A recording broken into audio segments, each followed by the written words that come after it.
All right, I Hello. think we're live. I think things are happening, and D&D shall ensue. Welcome, everyone. It's Sunday. It's been a hot minute since we've been. Right, I Hello. think we're live. Oops, somebody's got to mute their Yep, I Twitch. just did. Nice, but now we know the audio's working, so that's good. Right. Audio test That was our complete. audio test, yeah. So, welcome, friends. We're gonna play D&D, and it's gonna be, yeah, I'm gonna boost that, Dave, and it's gonna be fun. And last time we played D&D, people almost died. Hmm. Let me Yeah. punch my gain up a I, little bit here. Is that any better I there, remember that. Dave? Oh, I think it's down in the downy down thing. We almost Anyway, had a big so old wipe. let's go. Yeah, we almost did. Let's go round the horn and meet the players and all of that. Well, my microphone is pegged, so that can't be it. And let's go around. So, how about? Thanks, Dave. I'll keep working at it. Don't know why my volume is so low. Dave, turn your volume up, buddy. Okay, the gain is. Man, I feel like I'm ripping hot. Yeah, it's not doing anything for the volume though. Hello, everybody. My name is Dave, Dungeon Dave, DM Dave. Happy to be here playing games with this crew again. It's been like I don't know, 3 weeks, and we have much to resolve here in the wherever the hell we are. We'll get to it. Yeah, you can find me over on Guild Superior. We have a Twitch channel. We play a bunch of different games over there, including a Greyhawk game on Tuesday nights called Heroes of Greyhawk, where I get to run that game with a bunch of friends. But tonight we have the finale That's right. of our Blade Runner short shot episode 8 of our Blade Runner game, and we're going to tie it all together. And it's going to be epic. That's been just a fantastic game, and I'm sad for it to end, but I'm excited for the conclusion of the game. So That'll come be on over cool. and check that out. That's at 5 p.m. Central, 6 p.m. Eastern. That'll be very cool. I found out what happened. Hey, Wilson. My Streamlabs has been rather unfriendly, and it changed my microphone source. And so while I was adjusting volume on my Yeti, it was still trying to pick me up through the laptop instead. So because Slobs does that, it just randomly changes things. Because why not? Good times. All right. So yeah, big finale for Blade. What is that called again? Blade Runner. Yeah. Blade Runner over Yep. on Superior, Guild Superior. So check it out tonight. That's what 6 o'clock you said, Central. 5 Central, 6 Eastern. 6 Eastern. Okay, yeah, I knew there was Yep. a six in there somewhere. Okay, very good. Let's go to the Hobbit dwarf himself, Mister Daryl Nimblebottom. What's up, man?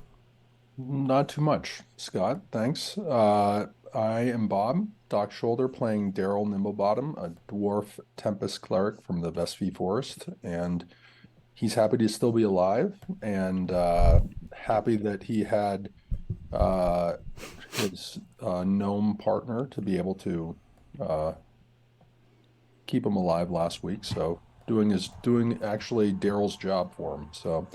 Uh, all's good, and looking forward to be able to see what the next steps in this dungeon are. Oh, hey, Wilson. Excellent. I'm trying to type and think at the same time. I think I was trying to say thanks, hey Wilson, and I managed to squeak out Hanks, hey. And yes, glad to be alive. We almost had ourselves a situation last session, so we will discuss that here momentito. Meredith Carwin, what's going on, man? Hello, friends. I'm Carl on Discord. I'm Carnage, both with the K. It's been a month. I'm pretty sure I'm still not a wizard. I am playing instead Eredith Carwin, the mysterious Shadar-kai elf arcane archer from the Shadowfell, Mm. came on a mission for his Raven Queen, only survivor of that party, and he met up with a bunch of new friends and Bark. And here he is. Yeah, and you almost died last session too. I It was, think it I'm was holding the record for the most it going was into death saves of this campaign. it was So delicious. It was delicious. but Um, don't worry, I got a wizard backup character. Don't that's worry. well, that's good then. Yeah, so there may yet be a wizard. All There right, may and our yet be. final participant for today's session, as you can see, we have darkness in the Baldwin O'Farrell portal. As Tim is unable to join us, so that leaves us with Mr. Blarg. Thanks, I'm Chris, WikiVA on Discord and Twitch. I play Blarg. The See, I didn't think about how to, because I have to think about what he is. He's a rogue, He is. inquisitive. No, he's a rogue mastermind linguist. That's it. Rogue mastermind linguist. Uh, and he's he's also happy to be alive. Surprised. Oh, I'm a little bit quiet here. Let me get closer. How's that? Is that better? That's a little better. You sound great. So I'm happy to be here. Looking forward to seeing where this takes us. Yes. Yeah, you almost died as well, which interestingly enough, ironically, you are the linguist of the party, but you were dying as the linguistness was most necessary and helpful. And so it was left to Hebney Cragbeam to act as the party's ambassador. And who better than the smiling faced, fresh as a daisy, breath of fresh air, raging tinker gnome guy? Yeah. Then, who better than he to serve as ambassador? From the surface to the caverns of the Glitterheim, which is the name of the location the party finds themselves. So we're playing the module Forge of Fury. It's a classic. I believe it came out in 3E, 3rd edition, maybe 3.5. We're up in the mountains of the Rakers, west of Ratik in the Loa-Grim River Valley.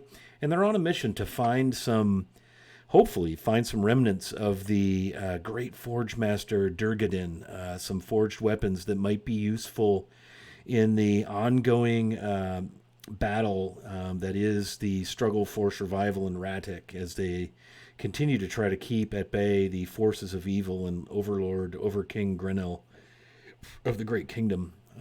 Some patrons had paid our heroes to venture forth and given them a map, and they've been searching for the ruins of Kundrukar, which is the great dwarven stronghold rumored to be in these here parts. They delved into this granite landmark known by the locals as the Stone Tooth in hopes that would contain the entrance that would lead them to the dwarven stronghold. And so far they've found some signs of dwarves, all dead. In fact, the map you see before you, those rectangular stone-looking things are sepulchres, sarcophagi, if you will, with various dwarven runes and things. And they did find the remains of 3 particular dwarves, but it looks like this was maybe a functioning cemetery, for lack of a better term. Like it had been constructed in anticipation of the need for final resting places, but most of the sepulchres are empty with the exception of the 3. But while they were scoping that out and making plans to head down into the great cavern below, you see where the party is. There is a kind of a plateau where you see my mouse on stream here. That's some 25 feet above this tangled mess of rock and fungus and glittery, sparkly, stony outcroppings. The ceiling to this cavern, some 50 plus feet high, in places just disappearing into the darkness. As they were kind of wrapping up their search through the sepulchres, they were beset by a group of Umberhulks, 4 to be exact, and it turns out that 4 Umberhulks is too many for a party of 5. And one by one, although they fought bravely, they went down. And by the end of this battle, the lone remaining hero of the party that was still up was none other than his grittiness himself, Hebney Cragbeam. Eredith had been dropped, Daryl dropped, Blarg down, Baldwin O'Farrell down. But much to Hebney's surprise, at first concern, that quickly turned into surprise. From this corner down here that I'm pinging, hopefully you can see that on the map down there, sprang forth a group of scaly, bipedal, rather large lizard-type folk, known in most quarters as troglodytes. They were sort of preceded by their smell as the rubble in the southwestern portion of the cave gave way, and they leapt through the opening and just mobbed the remaining Umberhulk. There was, I believe, just one Umberhulk left, and it was about to Umberhulk Hebney. when this troglodyte group appeared. And they were bringing with them a rather large, like a giant lizard salamander type thing. And they made quick work of the remaining Umber Hulk. And with them came their chieftain. And I will ping him on the map. That is this individual right here. And Hebney thought for sure that this might be the end of days, as the great, and this chieftain is probably 8.5 feet tall, much bulkier and beefier than the others. Has like little trinkets and beads, natural like tanned hide and fur armor. Has a stench that just overpowering. Thankfully, Hebney managed to successfully save on a con save, or he might have been poisoned and hurling. But it turns out that the party had done the troglodytes a great service by softening up the Umber Hulks, who have been feasting on troglodyte warriors, and who have actually attempted a couple of raids on the troglodyte warren that is tucked away, hidden behind the rubble wall that was pulled down when the troglodytes came into the chamber. And so, hey, the Jen, what's going on? Long time no see. Good to see you. Thanks for joining us. And so the troglodyte chieftain, speaking in Orcish, that was the common language they could determine that they had between Hebney and Kargaz is his name. Ordinarily, you wouldn't find troglodytes to be too agreeable, certainly not amenable to discussion or negotiation, but he was so pleased with what our heroes had done that he was willing to speak with them and did not see the party as a threat, mostly because 4 of them were down, bleeding out, and Hebney was... How many hit points did you get down to, Hebney? You're muted, by the way. I was still in double digits. Okay, so you were pretty full of life then. Yeah. Virile, as it were, as gnomes go. And so what we're calling a tenuous alliance was struck out of gratitude for saving his troglodyte colony or clan from this constant onslaught of these Umber Hulks.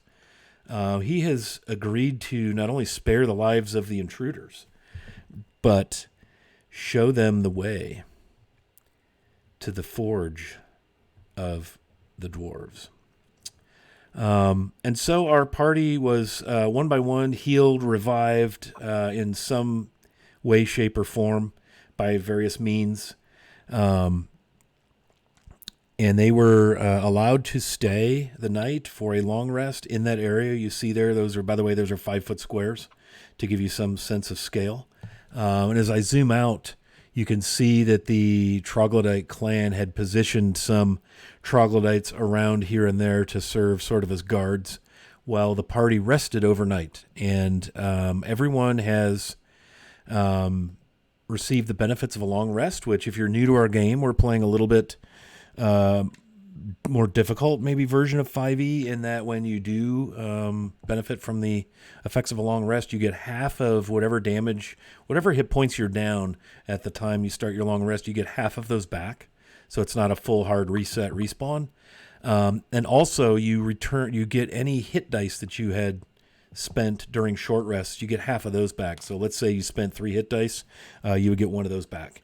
Let's say you're down 17 hit points, you would get 8 of those back through the long rest. And that same reset occurs each subsequent long rest. So, over time you'll heal slowly. Magical healing works as normal as usual per whatever magical means you're using, whether it be spell or healing potion or Kyotum's ointment or anything of that nature. And also the hit dice feature. You can use hit dice on a short rest to gain some healing, some hit points. And spell slots work like always. You get all your spell slots back on a long rest. So go ahead and make sure, if you haven't already, party, you've tabulated your hit points. I'll get, I don't know that Baldwin O'Farrell has probably done that since we played, so I will go in there and have a look. Oh no, he looks like he has. Yeah, he's good.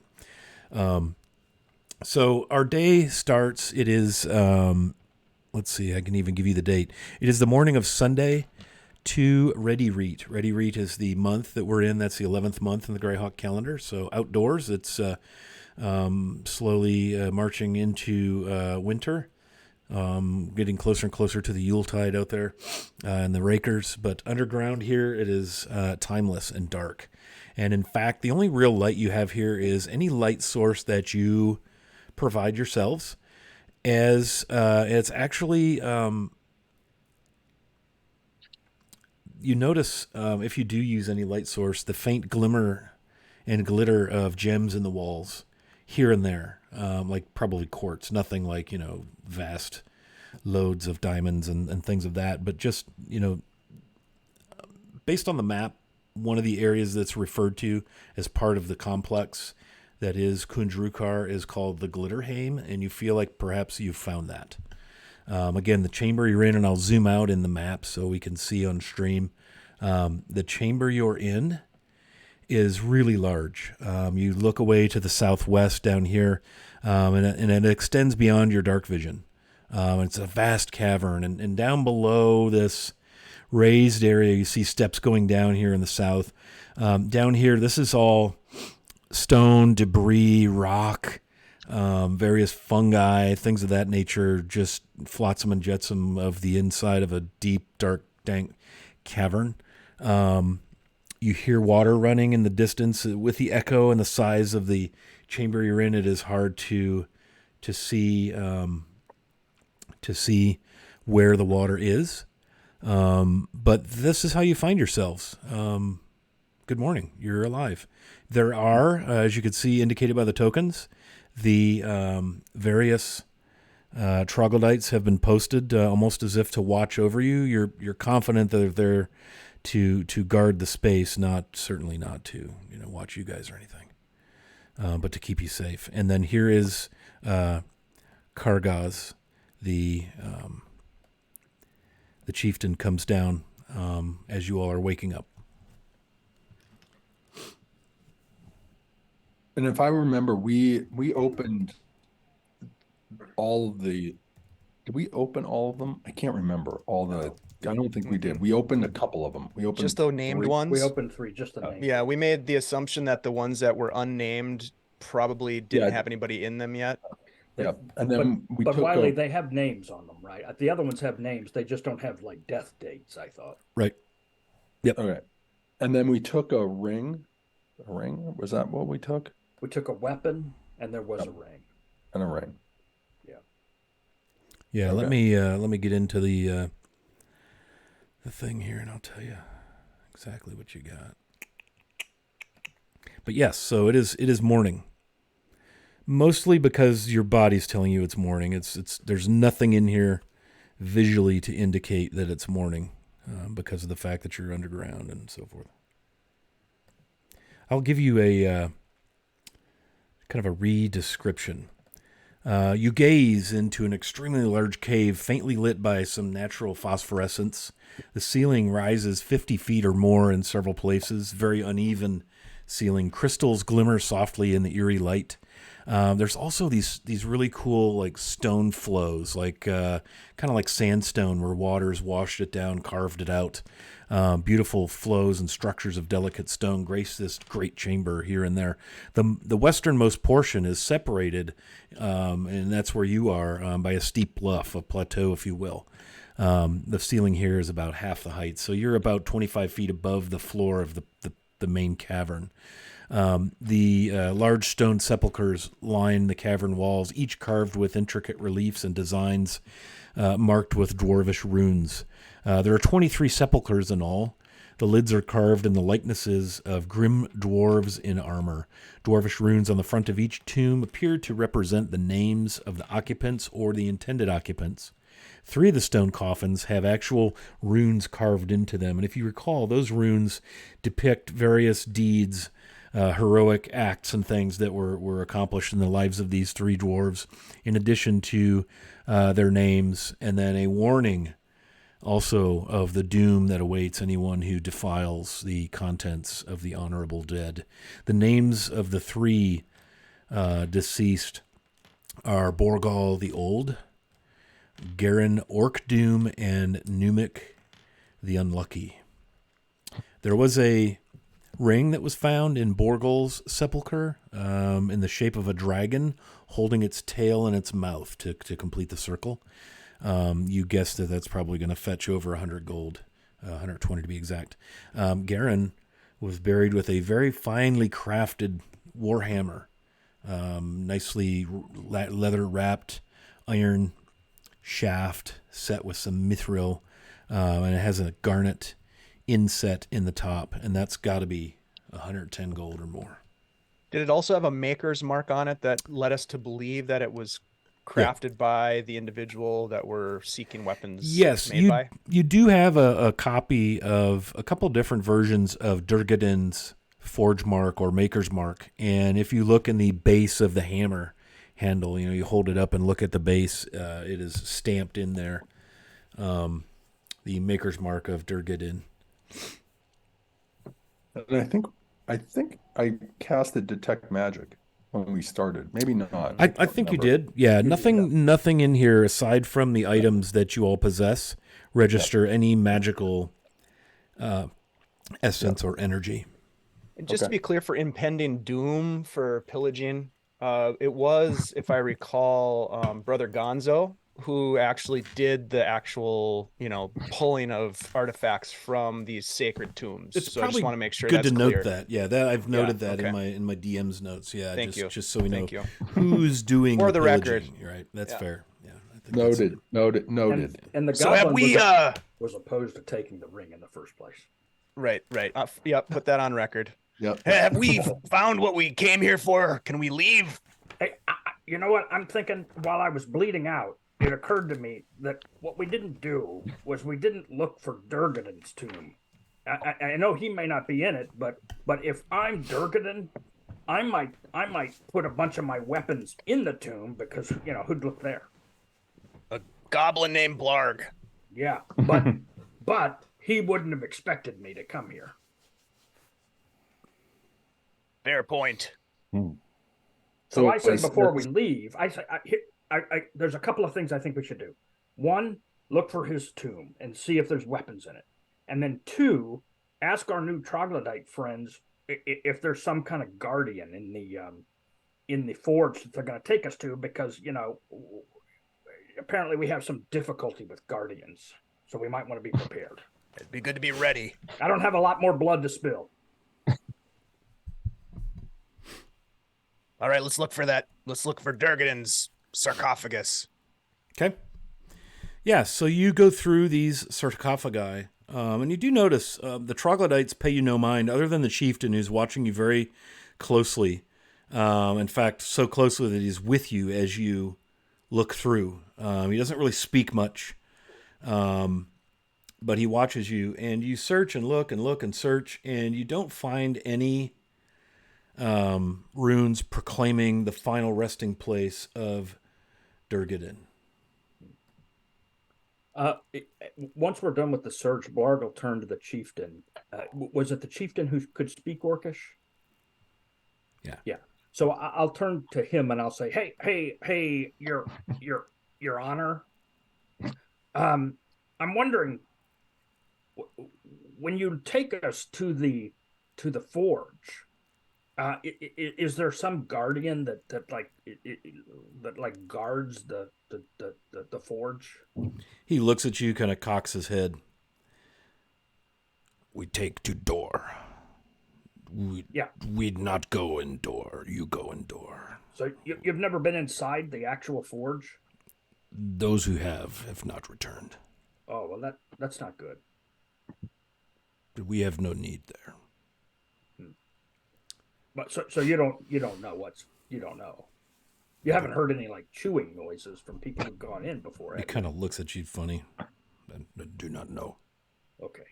Our meal is above. And he kind of gestures upward. Yeah. Anybody that knows anything about troglodytes, which these are, they're not an uncommon thing, know that they kind of live to eat. They're kind of like, poop factories. Can relate. With teeth. They just live to eat. And as such, you notice that they have dressed out the Umberhulks, and the Umberhulks are actually hanging over the side of the ledge, draining. Yeah. Well, we left you a lot of good meat upstairs, Yes. so enjoy. You do business and go. Yeah, That is deal. yeah, and if we're nothing, we're honors of our deals. Ordinarily, Kargas kill, but you do good service to Yeah, clan. Well- He's very broken, croaking, orcish, very serious. Hebney, you saw in combat as they came in there. You saw this fellow cast, firebolt. That was nice. Scorching ray. And the Umber Hulk. You thought for sure the Umber Hulk was going to land a killing blow, and at the last second, he did some sort of magic, and it deflected the pincer bite. So, by all accounts, you're dealing with a troglodyte that's not what you would consider to be the typical. The real deal, Yeah, you might say. he's a good 1.5 feet larger, than all the other trogs. They all follow him, without question. As he barks orders in their awful grating, croaking, teeth gnashing sounding language. Yeah. Kargas show way to door. You go, not return. So how far away is it? Is it like a long way? He kind of points off in the distance of the great cavern. Out this way he points. I wasn't looking at the map. So I'm on... Through the glitter ham. Yeah. Points out over the darkness of the great vast cavern. It is that way. I think we should go do our business and This direction. honor our deal. Well, seems like we're ready. So, is it okay if we like have a weapon ready just in case we run into any Umber Hulks or? Of course. We should not have trouble. We travel through here, except for Umber Hulk. Yeah, gotcha. All right. Well, So lead the way. he files down the stairs and through the two guards down there. Hopefully you can see him moving. Feel free to grab your characters and move them along. And he begins picking his way through the rubble of this vast, I would call it like a forest of debris and fungus.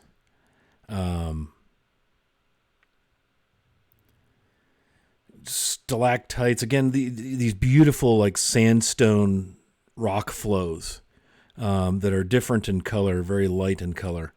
Hey, Enoch Pratt, what's going on, my friend? And as you make your way, the ranks close behind you with a group of troglodytes as he begins picking his way slowly, carefully through the rubble and debris. And it's almost like walking through, and as you're down there on the floor, some of these things are 10, 12 feet high, rocky outcroppings, crags, twisted bits of petrified tree and wood. You can hear water running in the distance. It sounds like it's maybe coming from the south, but again, the echo, the size of this chamber, the vastness, definitely playing havoc with the sounds. It's hard to pin down where sounds are coming from. Let me also illuminate or unilluminate. I gotta remember how to do that. Oh, that's the cloud thing. Reveal areas. Okay, so let me give you some more visual. You getting that? Yeah. Okay, good. Okay. So where is he? There he is. So he's going to continue. Whoops. Hang on, I got to get my grabber. There we go. working his way through the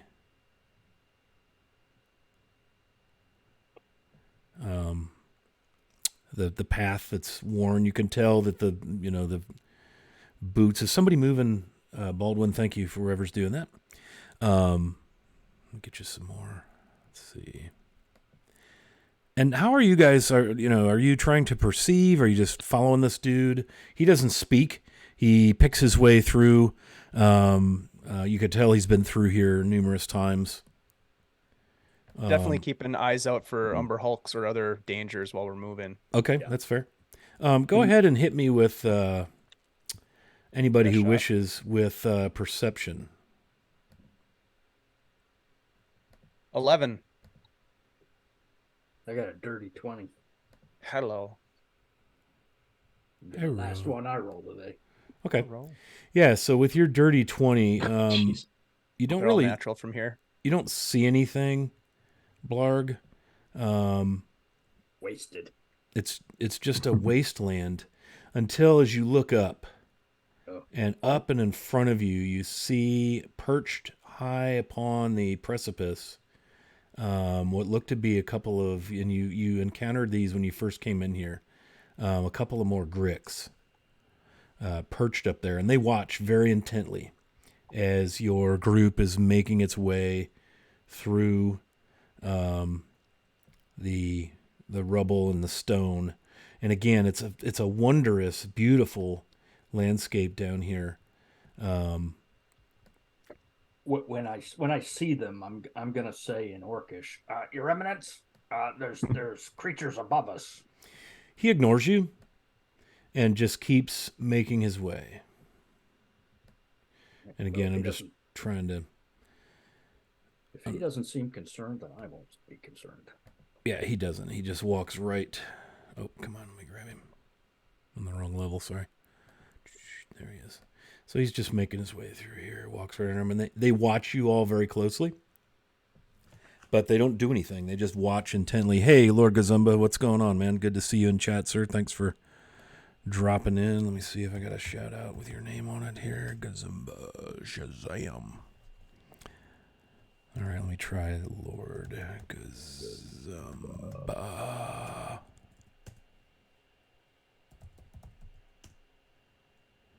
Okay, cool. And the shout out thingy isn't working. So,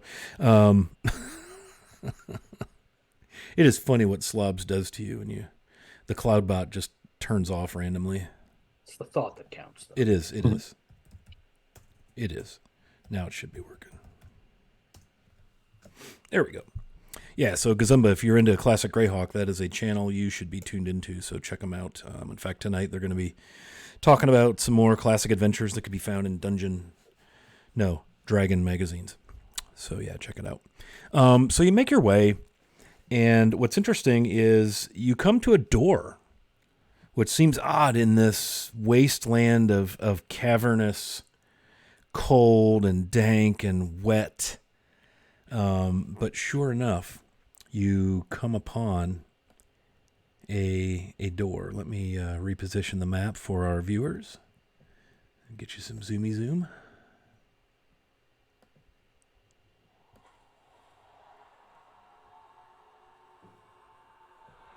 All right. Hey, thanks for those gift subs, Doc. Hey, Doc. Very nice, man. Okay, so you come to this door, and it's very clearly not any old door. Cut into the cavern wall is a small but very strong-looking door of iron plates. It's about 5 feet tall and 4 feet wide. Heavy rivets stud the surface, and a tarnished silver rune gleams on the door's rusted face. And anybody who's looked at the map would recognize this as Durgaden's smith mark, or his maker's mark, on this door. It's basically looks like two pieces of sheet iron bolted to a frame.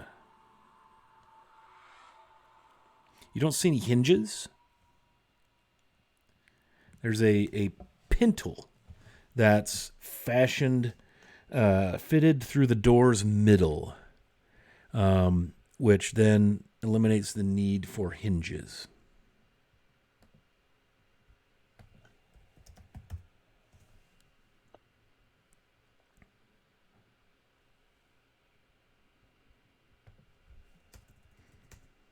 He stops and turns and looks at you.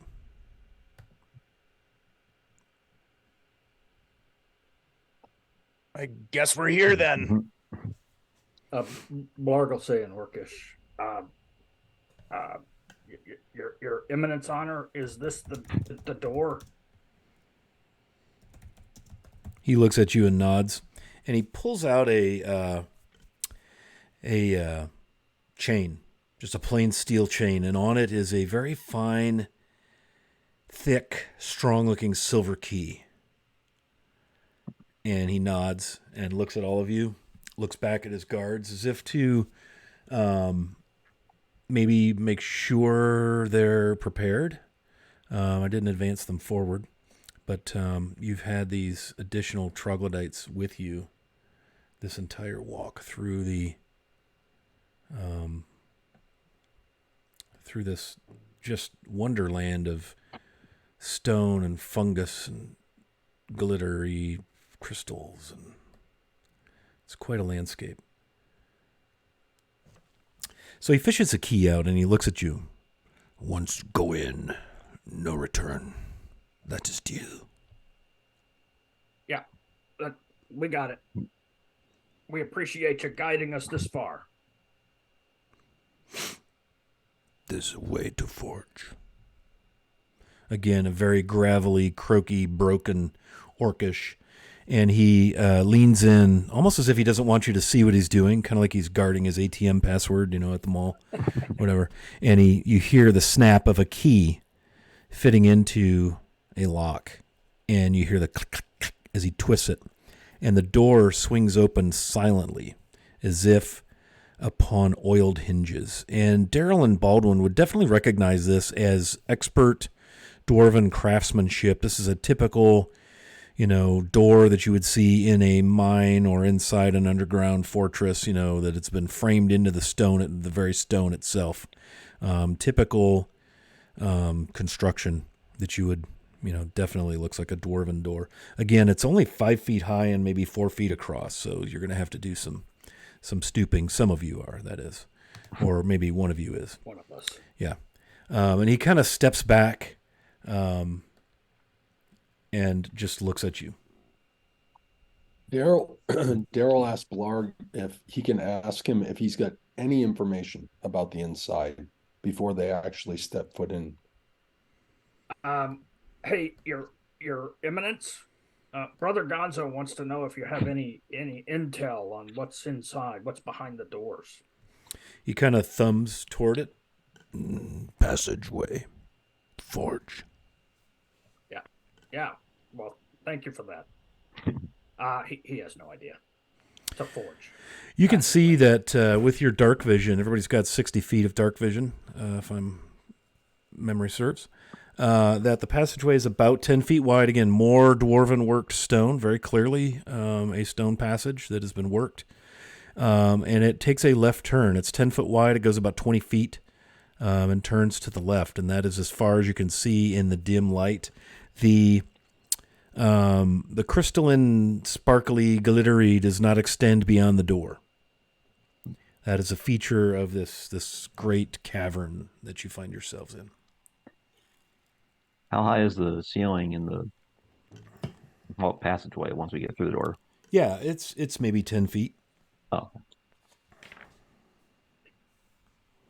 Daryl reminds Blarg that probably as they move in through this area, having his knowledge of kind of inside of mines, et cetera, like this, that maybe it might be smart to start looking for traps that might be set to be able to protect what's kind of hidden deep inside.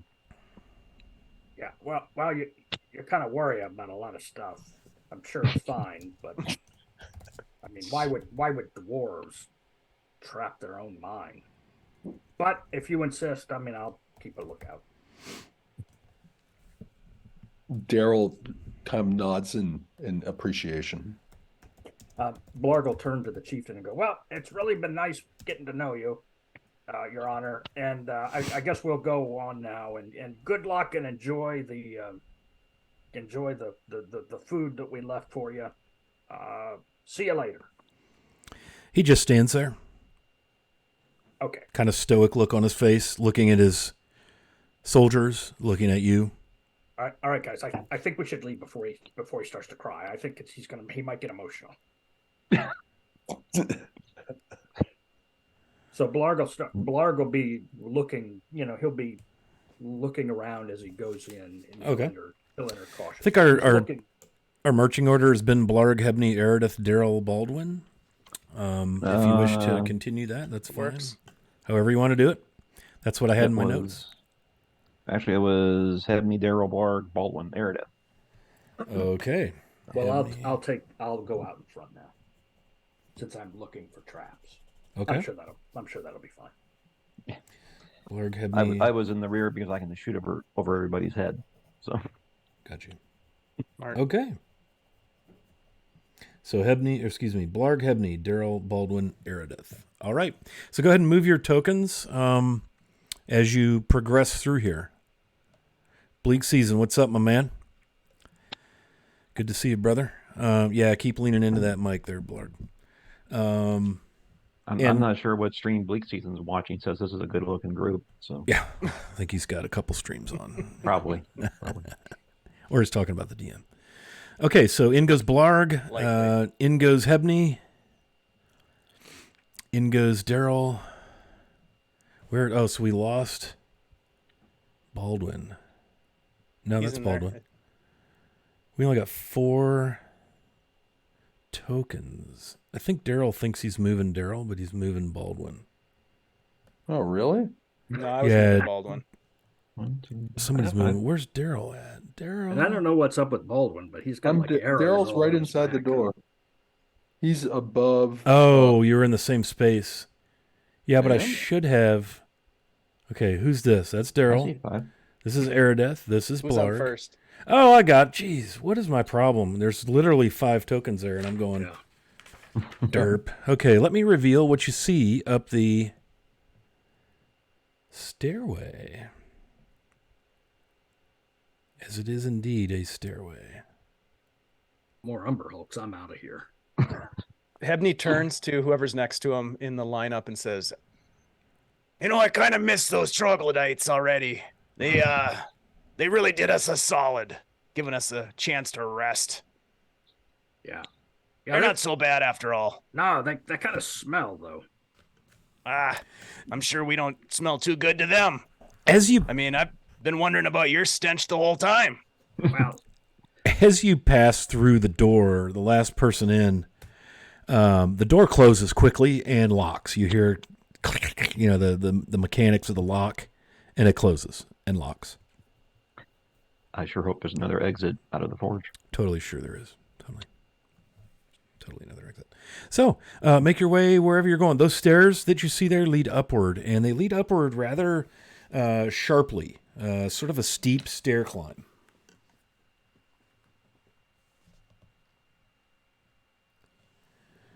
And by all accounts, they go maybe 30, 40 feet into the darkness as you climb northward, for anyone who's got that kind of that sense. And Hebney, thanks for moving Baldwin for me. I appreciate that. So here's what we're going to do. Oh, I didn't reveal the stairs on stream. Sorry, stream. The magical invisible stairs. There they are. So the party is now on the other side of the iron door. It is quiet. It is very quiet as you climb the stairs. Go ahead and give me perception.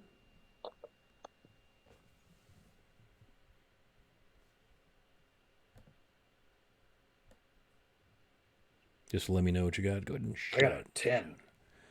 10? Okay. Dirty 20. Dirty 20? 17? 16? 17 for Heb. 17? Okay. Anybody over a 15 can hear the faint and especially familiar to Baldwin and Daryl, the faint pinging and tapping of hammers in the distance. Why am I not? I'm changing maps in case you're wondering why everything's gone black.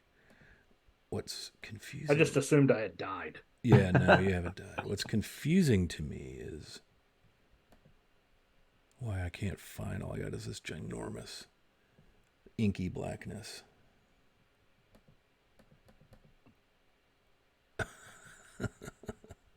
Okay. Dark vision's right. The dark vision's really doing well, isn't it? So I'm gonna pull your characters onto this map, and maybe that will help us. You're going up the stairs. There's Blarg. There we go. Okay, so we're gonna be upper right corner of the map. Here comes Hebney.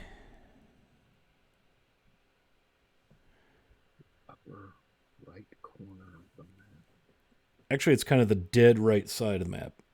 So scroll it's that real dark area. Scroll your scroller all the way to the left to get yourselves, and you should see an octagonal. Ah, I see it.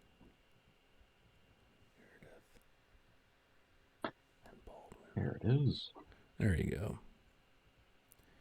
There's Baldwin. I'm trying to pull him on right now. Whoops, I dropped him or something. What the heck? Okay, there he is. All right, so now let me get the map. What is going on with did the dynamic lighting just turn on? Because we don't want that.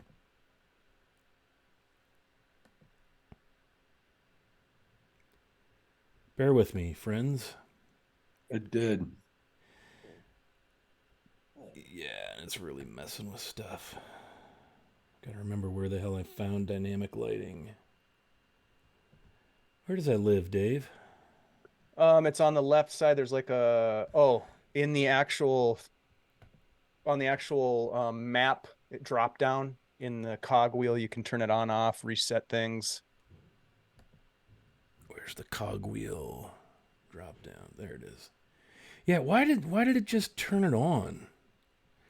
Don't do that. Probably because one of the tokens dropped in over there. Save setting. There.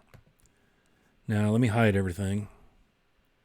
Jeez, bear with me, guys. Sorry, this is such a clunky ass. I'm just not a smooth reset permanent darkness.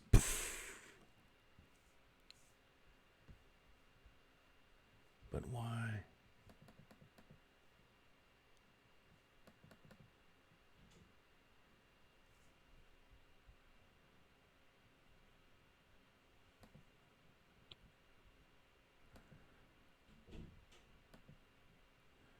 Okay, so you should be able to see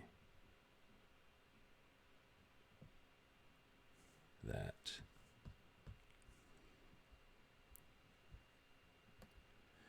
Okay, do you guys all see where you're at on the map? Yep.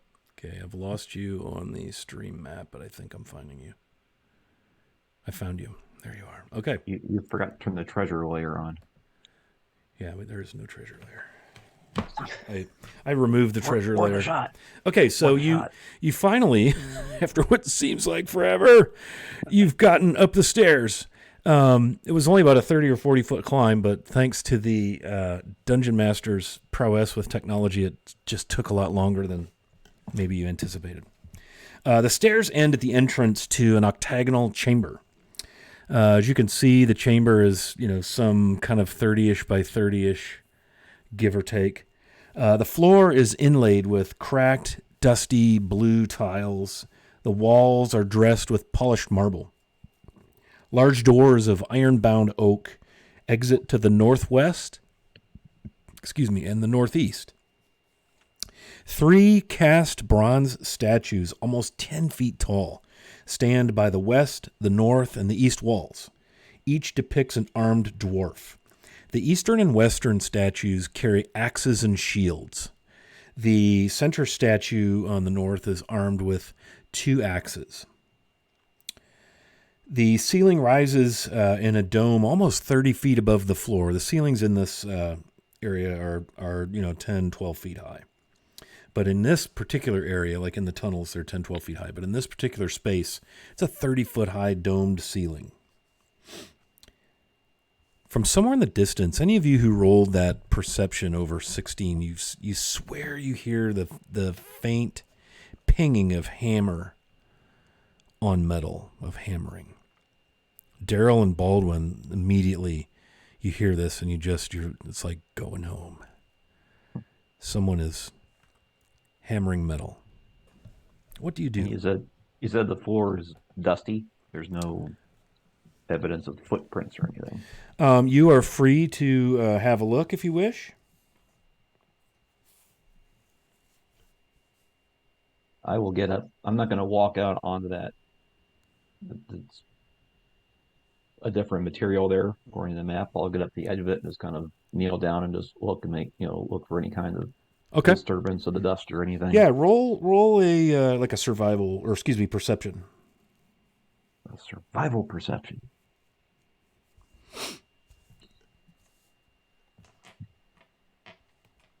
That is 17. Yeah, you can see that it looks like the dust is somewhat disturbed. Like there may have been some foot traffic in here. It's hard to tell from where you are, but it does look as if there's been some foot traffic that has disturbed some of the dust here.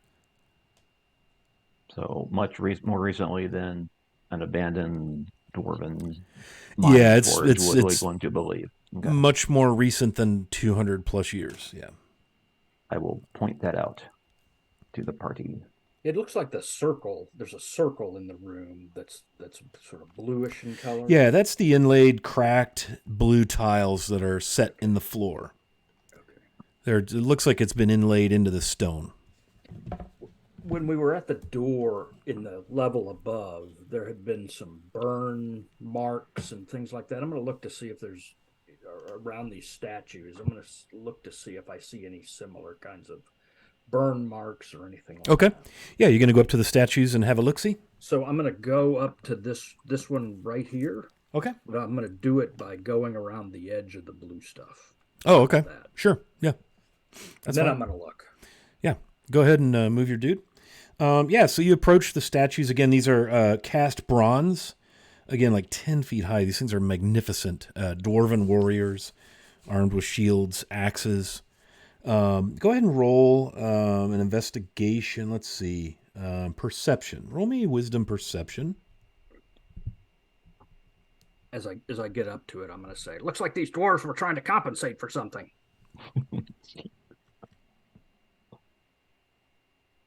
I got a 5. Does a +2 help? The +2 would make it a 7. It sure would. So you're looking around and, it looks like, there's some cracks in the stone. Obviously the tile, it's old. It was probably once a very grand foyer or chamber. But time has been unkind. It looks like, the tiles have been cracked, worn in places, a lot of dust. I'm gonna Hepney's gonna follow Blarg's lead and make his way around the edge. Okay. And as he does to investigate this other statue, he's gonna call out, "From what I understand, Blarg Durgaden was known for his equipment, so I'm not sure what you're talking about."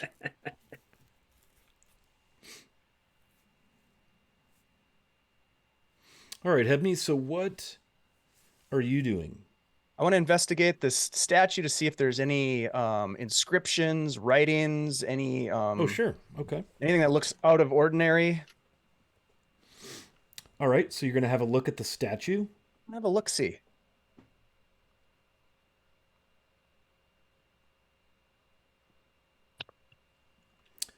Roll investigation. My investigation roll is a 17.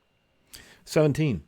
Yeah, so again, these look like very finely cast bronze statues. Beautiful artisanship, great detail. The faces of the dwarves, very stoic. The eyes very steely, no pun intended, very bronzy. It looks as if there's some seams here and there at the joints. Very tiny, just seams. Might indicate that some of the parts might move or maybe once moved. Your background as a tinkerer, you kind of see now, oh yeah, this looks like this has been movable or is movable.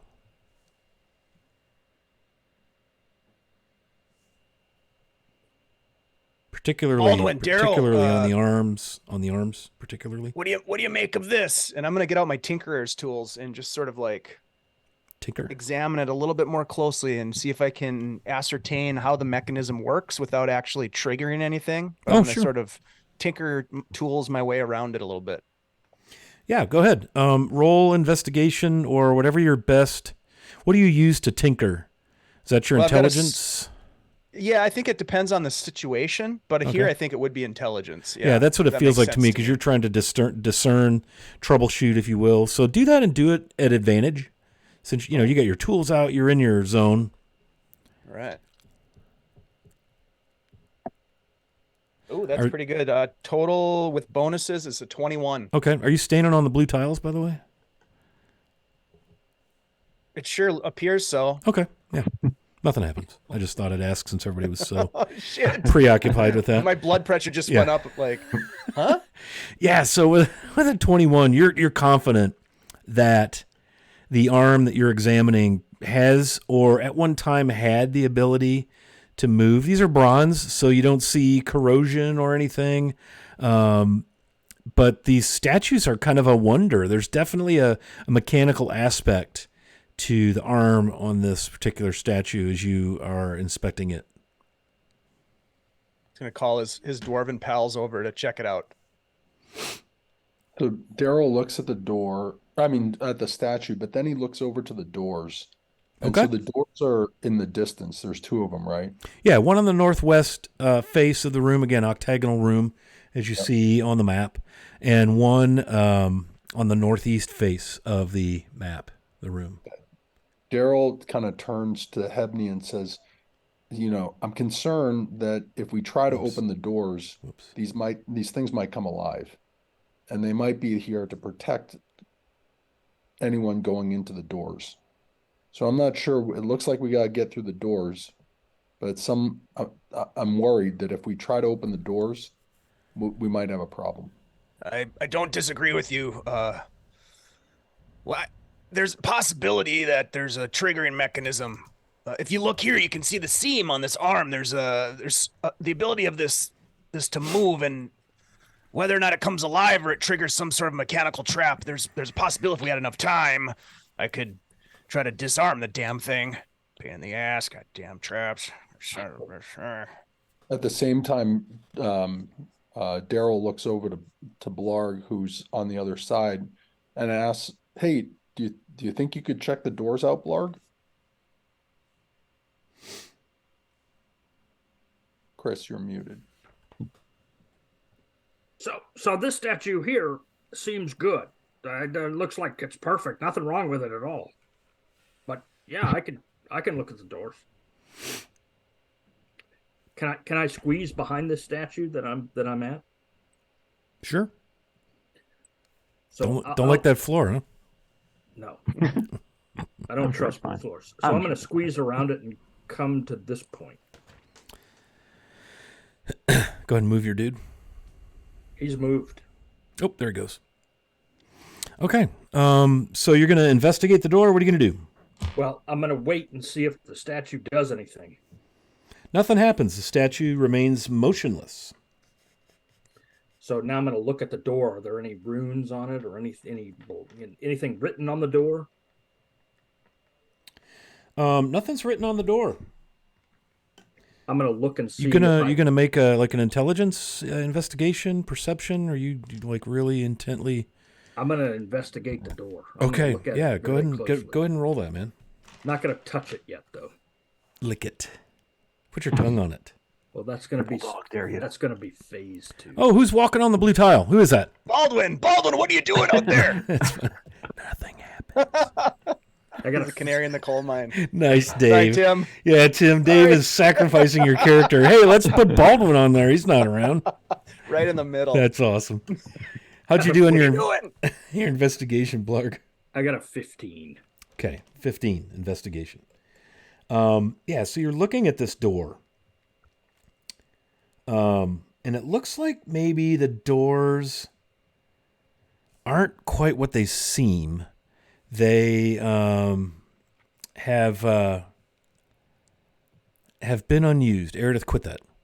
I'm not trying to. I'm trying to. I know, and I don't know why it's doing it, but quit it. It looks like the damn lighting is still trying to do stuff. But it looks like the door is unused, and it looks like there might be a mechanism behind it, like a cable or something going into the, fastened between the door and the wall. So I'm gonna say, yeah, it looks like there's some kind of cable behind this door. Oh, that makes sense. Does it? Yeah, don't open it. Are you sure? I'm pretty sure. Can Let's I see. lick it? Let me take a look. Hebney's gonna move over to the other statue and see if there's a similar hinge set up on this one. Now that he knows what to look for, Okay. As he crosses the blue floor, I'm gonna go, oh my God, don't walk on the blue floor. he's gonna walk past Baldwin and just kind of pat him on the shoulder. Good job, buddy. Yeah, go ahead and roll with advantage your investigation. Oh, that's even better. That's a 23. Yeah, very similar. There appear to be joints at the shoulders and elbows and things of the arms. Definitely look like it's some sort of a functional, the arm can move. Here's what I think, fellas. You open one of these doors, and these arms swing down and start shredding. Now I'm wondering if we try to disarm the mechanism, which we could do. We have enough time. I can try to cut the wire. Maybe there's another way out of this place. If you're gonna cut the wire, Baldwin, I think you ought to move out of the way, pal. Or I can look at the other door first. Let's make sure they're all the same kind of deal. Daryl nods to Blarg. Good idea. Other door. You're gonna have to give me a minute because I'm not gonna walk on the blue tile. I wouldn't. There was a goblin shaman once who walked on a blue tile floor and he got squished. Let me guess his name was Blarg, huh? No, shamans aren't named Blarg. That'd be silly. So I'm gonna get to this statue, the one on the north, and I'm gonna look at that one on my way. Okay. I'm gonna investigate it. Okay. Looks like your character is still lighting stuff up, doesn't it? No. Behind you. Got on the other side. Well, Weird. He that's broke the funny, fourth wall. I didn't notice that. That's weird. Actually, that's I'm the wondering eighth why it's doing that. It's just so bizarre. I'm pretty investigative. Oh, nice. Hey, we got a raid, man. Welcome, Raiders. Trollord Games up in here. Nice. All right. So Yeah, I got another. our party doesn't trust the DM, and they're in this little Thanks, place Chuck. with statues, and they think things are going to happen that are bad. So, yeah, roll investigation. You're going to go over to the other door, Blarg? No, I'm stopping at the statue on the north, and I'm Okay. gonna take a look at that first. And I rolled a 15. Okay. Yeah, you look at the statue, and you notice similar lines. Hebney had pointed out to you that there were those seams in the arms, and you see the same thing on this guy on both arms. This guy's the guy with the two axes, one in each arm. Yeah. This guy's got seams all over him. Thanks for the raid, guys. Sure appreciate it, man. Welcome aboard. We're playing Forge of Fury. We're deep in the Rakers, and we're apparently close to the Forge of Durgadin. Apparently, maybe. This guy's got seams on both arms. He could shred with both axes. One axe per door, perhaps, if you try to open those doors. One statue and one arm of the north guy, both. Yeah, that's Take a pretty top good theory. action. That's good thinking. Can I get behind the statue? Yeah, there's room to get all the way behind. So I'm gonna go to the door then. So are you like investigating as you go? Yeah. Okay. Yep. Yeah, I'll Good. investigate as I go. Yeah, you're seeing when you get over to that door, you're seeing the same type of arrangement. Again, now that you know what you're looking for, it's very easy to see that this one also has a little what looks like a tripwire or string, some sort of cabling attached to the door. Does Hebney Uh, get the sense after looking at this mechanism that he could disarm it with his tinkering tools? Yeah, you feel like you could probably jam it so that the arm can't swing down. I'm gonna give it a shot. Yeah, you feel like, do you have thieves tools also? Let's see. I do. Yeah, nope, I sure don't. Well, I think with Tinker's tools, so I'm guessing you probably got like metal shims, wedges, Oh, and yeah. things, little just things to prop and build little jigs and fixtures and stuff. And you feel like with maybe 15, 20 minutes of time, you could shim those with a successful roll, that you could probably shim those arms and keep them from dropping. Okay. I'm gonna give it a try, and I'm gonna use my advantage from I think Tim gave us all an advantage. I think he did. Yeah. Yep, I'm Nice. gonna use it. Very sneak of him. Yeah. Way to go! We Tim. miss you, Tim. This one's for you, buddy. Boo. 15 total. Yeah, and wandering into Flea. Did you give one to everybody wandering? 15 total. Yeah, you don't have any trouble with this, Hebney. You feel like if you were given 15, 20 minutes, you could definitely shim these up. Just need to take the time to do it. All right. I'll take care of that left door. I'm gonna do the same to the door I'm standing at. While they're doing all that, I'm going to take a point back at the top of the stairs and just make sure, Okay. watch down there and make sure nothing's Yeah, good. coming to see what we're doing. And I'm also going to use that advantage. Is it a sleight of hand? Is that what we're rolling? It's a dexterity It's a dexterity check. Yeah. So whatever dexterity mod that you have, do you have you're a thieves tools guy, right, Blarg? Yep. So you have also have a what do you call that? Proficiency. Sorry, Proficiency. words. Words are hard sometimes. So do I get my proficiency? Yes, you bonus do. too? Yes, you do. Absolutely. Thank you, wandering aimlessly. Well, Scott, or Chris, before you use your advantage, could I help him? Like showing it, kind of telling him how I did it on the other side. Sure, absolutely. That would grant. And then maybe you wouldn't have to use your advantage from. Yep. Okay. Absolutely. All right. So here again, let's see. Hey, for those of you new to the stream, we play on Sundays, usually every other Sunday-ish, but with the holidays, everything's all jacked up. But this is our every other Sunday-ish Greyhawk game, and we are in the module Forge of Fury. Yeah. So go ahead. What'd you do in your roll? I got a 22. As my Oh, yeah. highest. No problem shimming the arms. So I'm going to say that Hebney and Blarg managed to shim those arms so that you're very confident those arms won't move, no matter what happens. So now, should we try opening the door? Well, hang on a second. Yes, but wait a second. Hey, brother Gonzo, which direction do you put a forge in?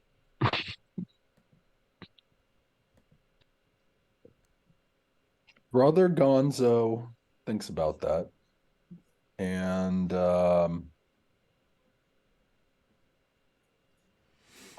he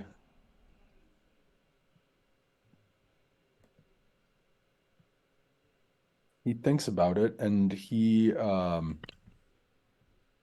turns to the door, and he says a small prayer, and he waves his hands in front of him, and he casts augury on to determine if they're making a correct decision as they're standing in front of the right door. Oh, so you want to determine whether or not, what is it you're trying to, so is this a good idea, bad idea, right? It's weal and woe from augury? You got it. Okay. And for me to do that, let's see. Casting, rolling. Let's see. The DM chooses from the following possible options.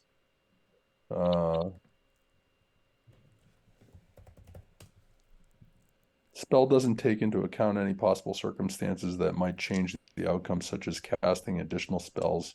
If you cast a spell 2 or more times before completing your next long rest, there is 25% chance each casting after the first that you get a random reading. the DM makes this roll in secret. So it sounds like Secret. the first time it works by casting it like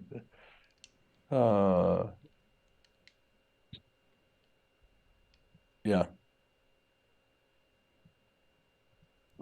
Okay, so So you're going to cast this we'll spell. What does it look like when you cast Augury?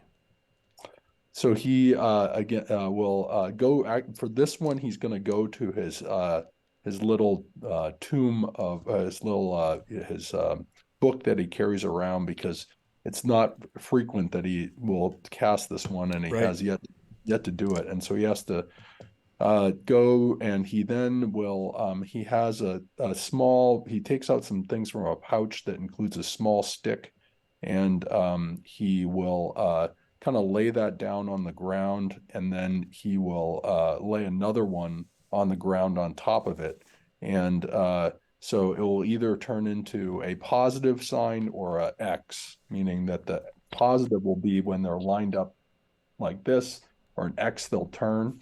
And so then he'll say a prayer to his to Velnius, to ask him with regards to direction in terms of what the party is to do. And he'll look down at the two cross sticks in front of the door to determine if it shows a plus sign or an X. Okay. So you lay the sticks down and you make your prayer and you feel the energy, the connection to your deity Vilnius. When you look at the sticks and they move to the positive, the plus, then they rotate 45 degrees to the X, and then the sticks spread apart. They separate. And they rest. So Blarg's going to be watching this, and he's going to look down at the sticks as this is happening, and then he's going to look back up to Brother Gonzo, and he's going to say, you could have just said you didn't know. So Daryl looks up, and he says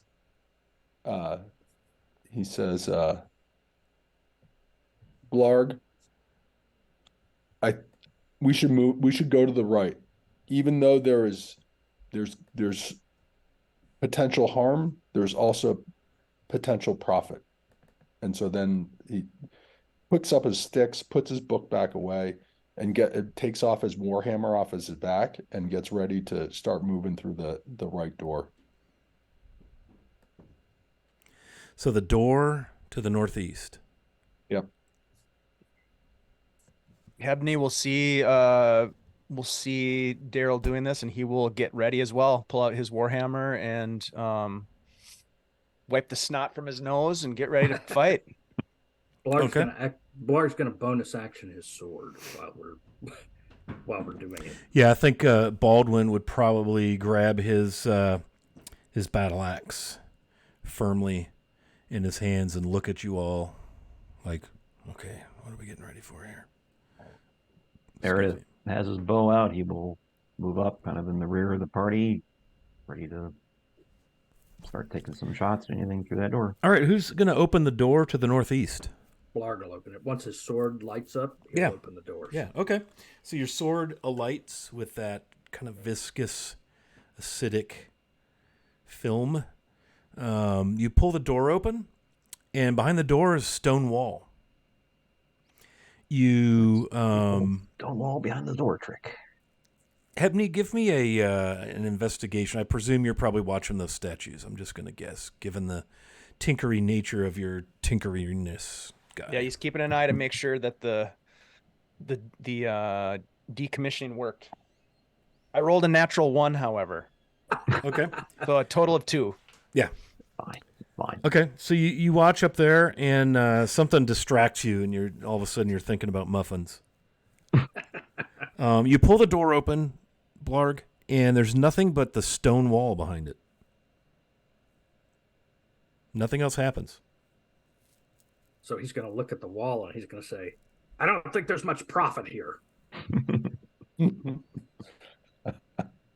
got to be another way out of here. Start looking for. I'm gonna I'm gonna secret investigate. door or something. Yeah, I'm gonna look at the wall, investigate the wall, see what. Okay, yeah, go see if ahead. there's any. Let's see. I'm gonna investigate it again. Well, I'm consistent. I got a 15. Okay. Yeah, it appears to be a stone wall. As a stone wall could be. It definitely looks like a stone wall. So my vote is we try the other door now. Do it.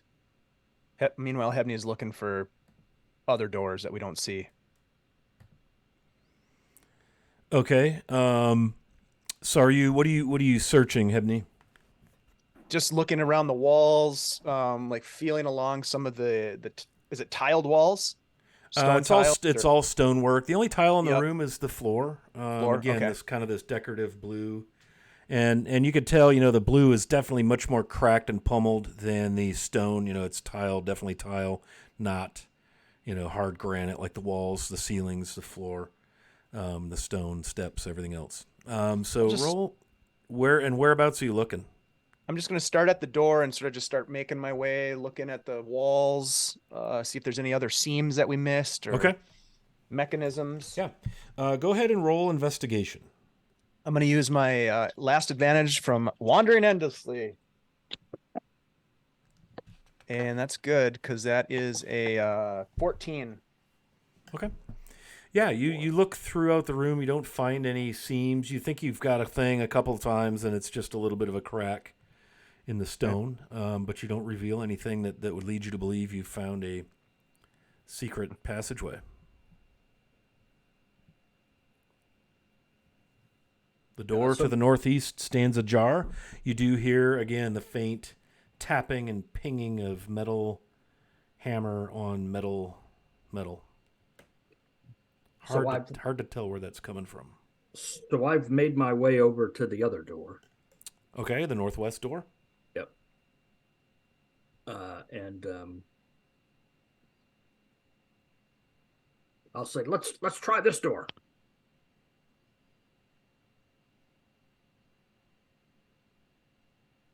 Or maybe I'll just try it. Okay. I'll Meredith open it. will move up behind him. Gonna open the door? Yeah. Yeah. Okay. Stone wall is behind that door. Damn fake doors. Nothing makes me angrier. Hey, fellas, I think I figured out why no one ever comes back. I mean, there's no other way to go except back. Yeah. But we made a deal we wouldn't go back. Blarg, I would say that does not make sense. you noticed these little cable strings earlier that when that door opens, it definitely pulls on a cable that goes into the wall. So there's definitely a mechanism, but whatever's been done with the statues, if that's somehow connected to this cable or string, you've managed to keep them from moving. So do I think that maybe what we did stopped something from opening? Oh, you're confident that you've jammed the statue arms from moving. Looking around, now that your suspicions have been raised, you could see there are some scratches and notches in the floor, right where Blarg is standing, that lead you to believe that those axes have been dropped before. That this trap has been sprung and reset. Yeah. Now that you're, finding clues and you've got the things jimmied and shimmed, you feel confident that you've disarmed or foiled what was probably a, like Hebney said, pull the door, Right. and those axes would drop right on whoever's standing where the door was pulled open. Right. Yeah, you're pretty confident that you've definitely shut that down. I'm going to search the northwest wall. Okay. Where the Roll your door- investigation. You guys, do you think there's anything weird with these floor tiles? There's got to be some way out of here. I got a natural 20, so a 25 total. Yeah, again, very, very smooth, well-worked stone. And the only thing that's odd about it is the fact that there's that little tiny cable that, kind of like a tripwire that goes in there that's attached to the door. Well, It's not really his forte, but Aerodeth will start check out that kind of oval in the middle of the floor. Okay. See if there's any difference. Yeah. And investigating. Roll Absolutely. investigation or perception, whichever you prefer, Aerodeth, Not my as you thing, study the floor. but apparently I am good at investigating. Find out just how good. Oops, that's an 18. Oh yeah. Yeah, you don't notice anything out of the ordinary with the some of the obviously the tiles are cracked and so forth, broken, but it appears to just be due to age, maybe some abuse of some sort. But what you do notice is the dust in the room, aside from where you all have stepped, there's a definite sort of path that leads from the stairs around to the right statue. Like that's probably what's where people have gone. Hey, Cartman, what's up, man? I You will got point an that out. advantage.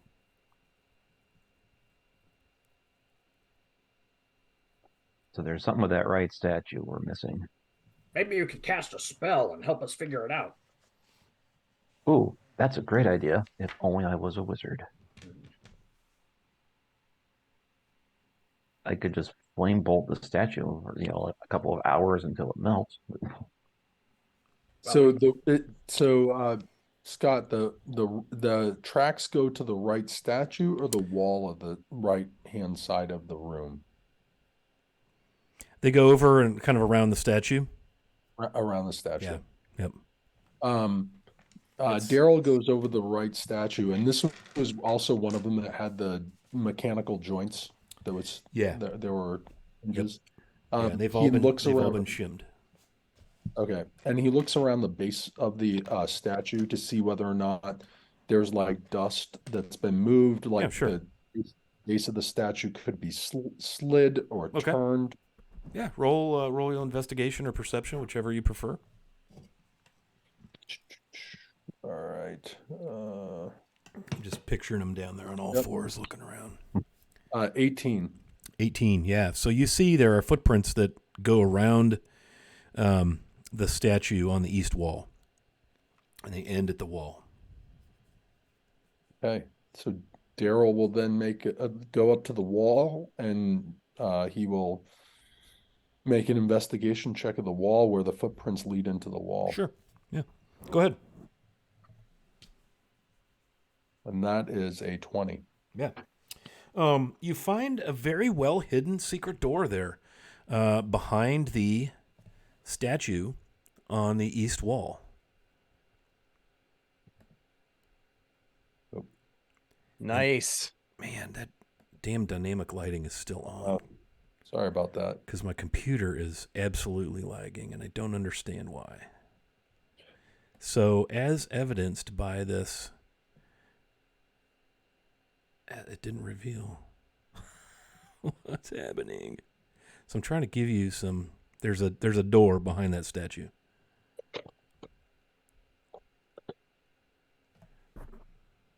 Daryl turns over to the group, especially kind of aiming his kind of voice over to Blarg, and says, "Hey Blarg, I think I got a door here. Can you come and check it out?"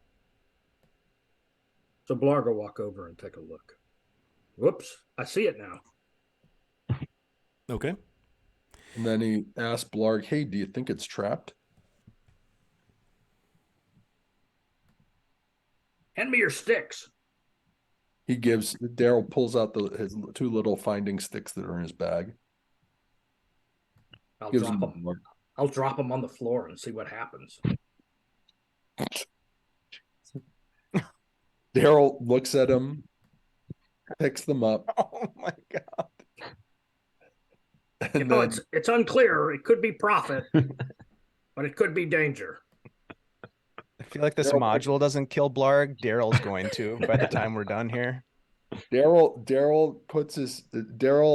takes his warhammer, grabs it tighter, and then puts it on his back. Yeah. No, I'm just joking with you. And I'll check for traps. Okay, yeah, go ahead. Roll your investigation. Sir Blargington.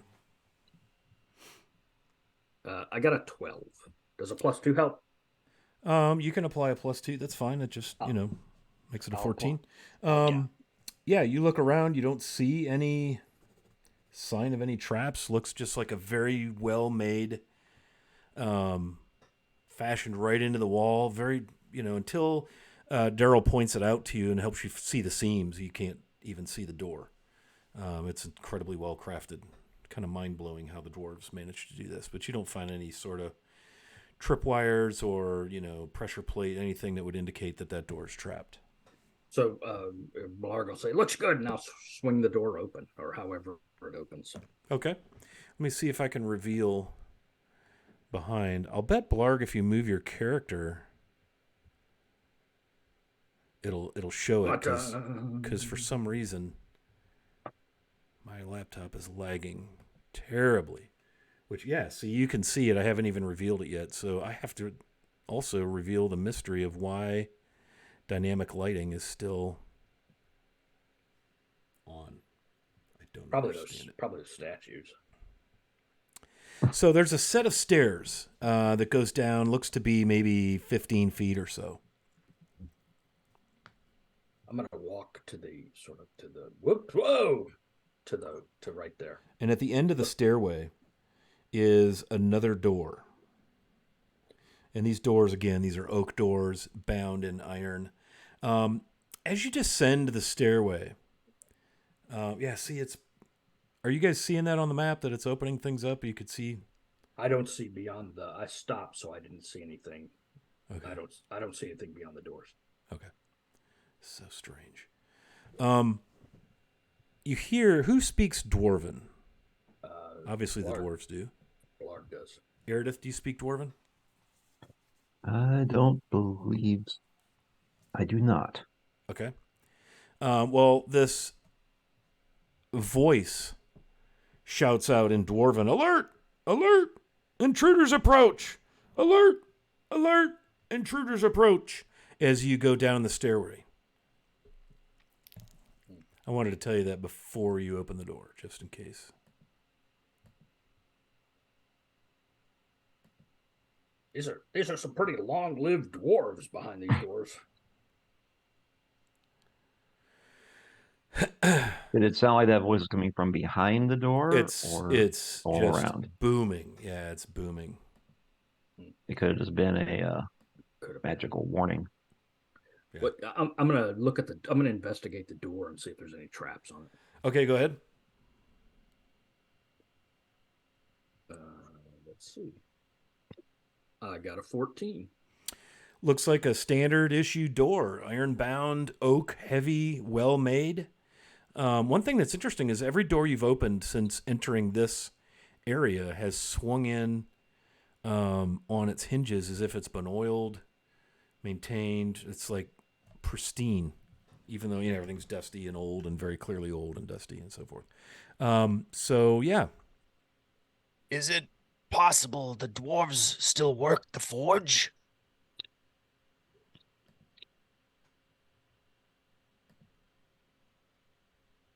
Daryl looks at Hebney and he kind of thinks back to what he was told as a young child, and the stories partly the stories that him and Baldwin have been sharing as they've been kind of traveling and walking. And he looks at him and he says, it very well might be. And he then looks to Blarg and says, "I still think we should move through." You mean go through the doors? Yeah. Yeah, I agree, but maybe one of the dwarves could go first. How about me? I mean, I don't think you're a dwarf. No, but maybe they'd be glad to see me.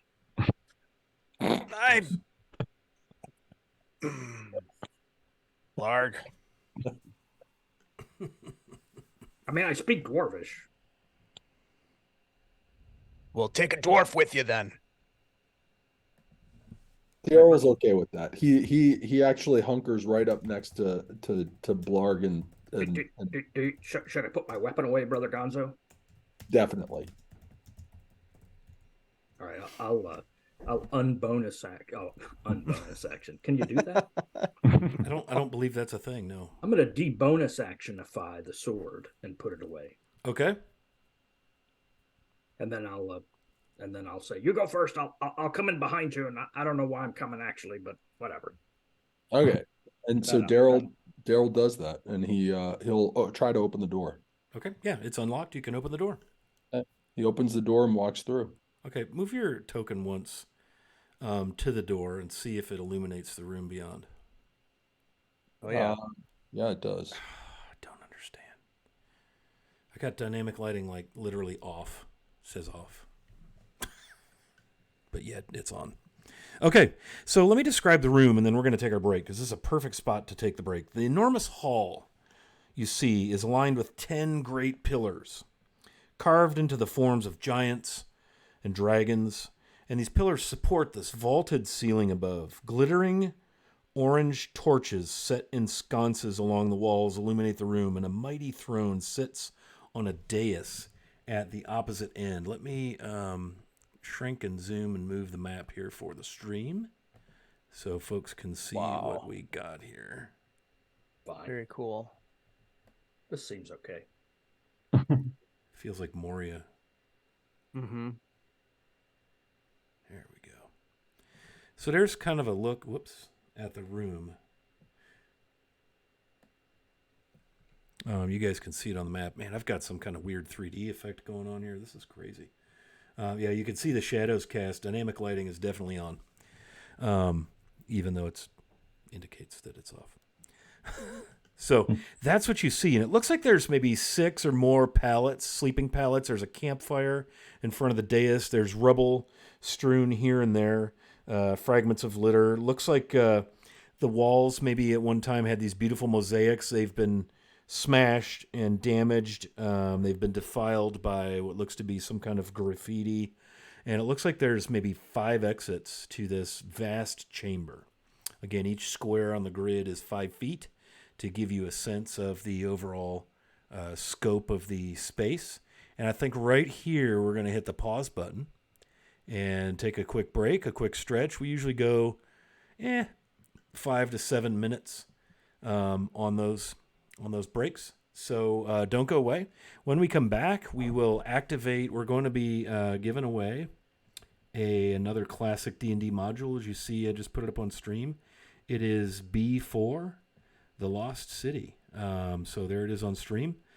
So we'll turn on that giveaway when we get back, and give us about 5 to 7 minutes or so to refresh the palate and so forth, stretch out, and we'll see you all on the other side of our break. Thanks for hanging out today.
We're back, y'all. I think we got our technical challenges handled-ish.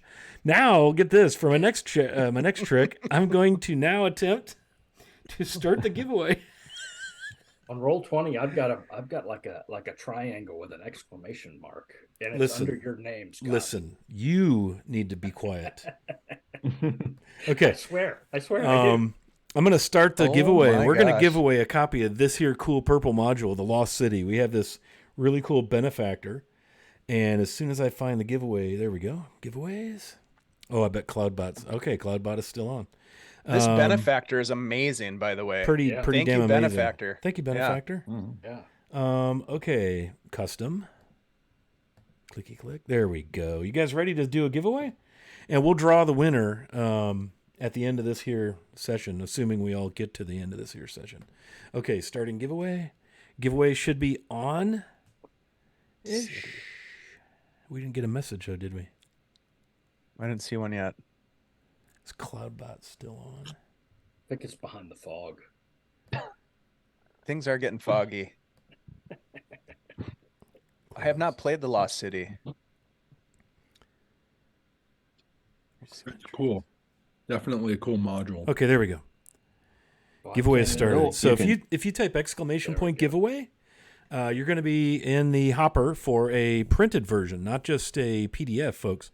The print version of the Lost City. So hang loose on that. We're going to give that away at the end of the game, today's game. Okay, I think we're back-ishly. Here's our room. There it is. It's a little big. Let me small it. There we go. Okay, so huge chamber. These 10 pillars hold up this vaulted ceiling. Torches and sconces. There's the campfire you see there in front of the raised dais, the throne. And as you enter, right, there's a small fire smoldering on the floor before the dais. 6 sleeping pallets lie empty, surrounded by packs and supplies. You can hear now more clearly the sound of hammers ringing on iron coming from beyond the doors to the south. And let me make sure. I don't think I have enough of the map revealed. Yeah, let me get you just a twinge more of mappage so you can see the doors. Let me get that for you. You see there's like an inset in the southeast, and through that are a couple of doors. There we go. And then you can see along the top there's a couple of kind of recesses that look to be openings in the wall. Whoops, hang on. Does it smell like food in here? It does. Yeah, it smells like cooked, rancid, kind of foodish. So And we've got a as you stand there looking around, just kind of taking in the overwhelming size of the space, you hear a harsh voice from somewhere in the shadows behind the pillars call out, "Go back the way you came. This is the only warning you'll get." Very stony, cranky, maybe female-ish voice. Is it in common? It is. Very thickly accented common. cranky female. Hedney, you're up. Like, does it sound dwarvish? Trevor. Roll me Accent?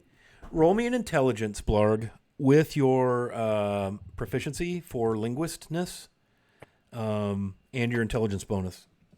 Hebney's thumbs just go in his suspenders, and he does one of these. Oh, yeah. So Is that I a got pin of breath mints? I got a total of an 11. Yeah, you can't really tell. It's definitely a heavily accented voice, but you're just not sure. What languages do you speak?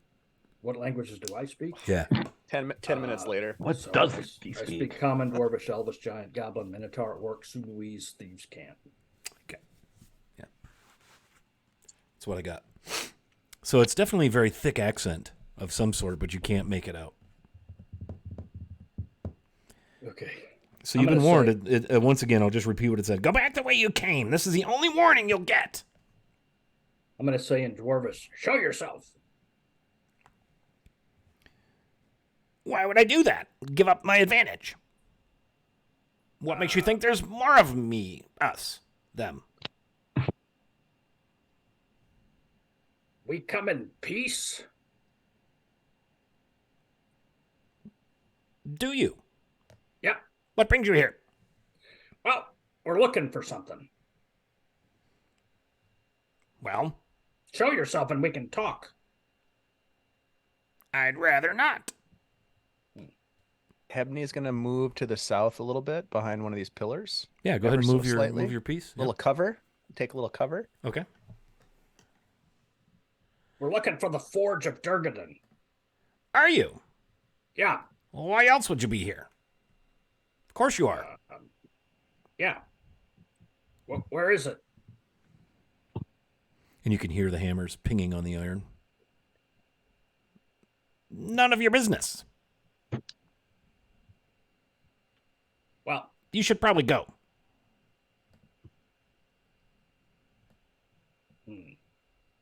Look, we can't go back the way we came. We made a deal with the troglodytes. So we're coming this way, whether you like it or not. I hope you got the smell off you.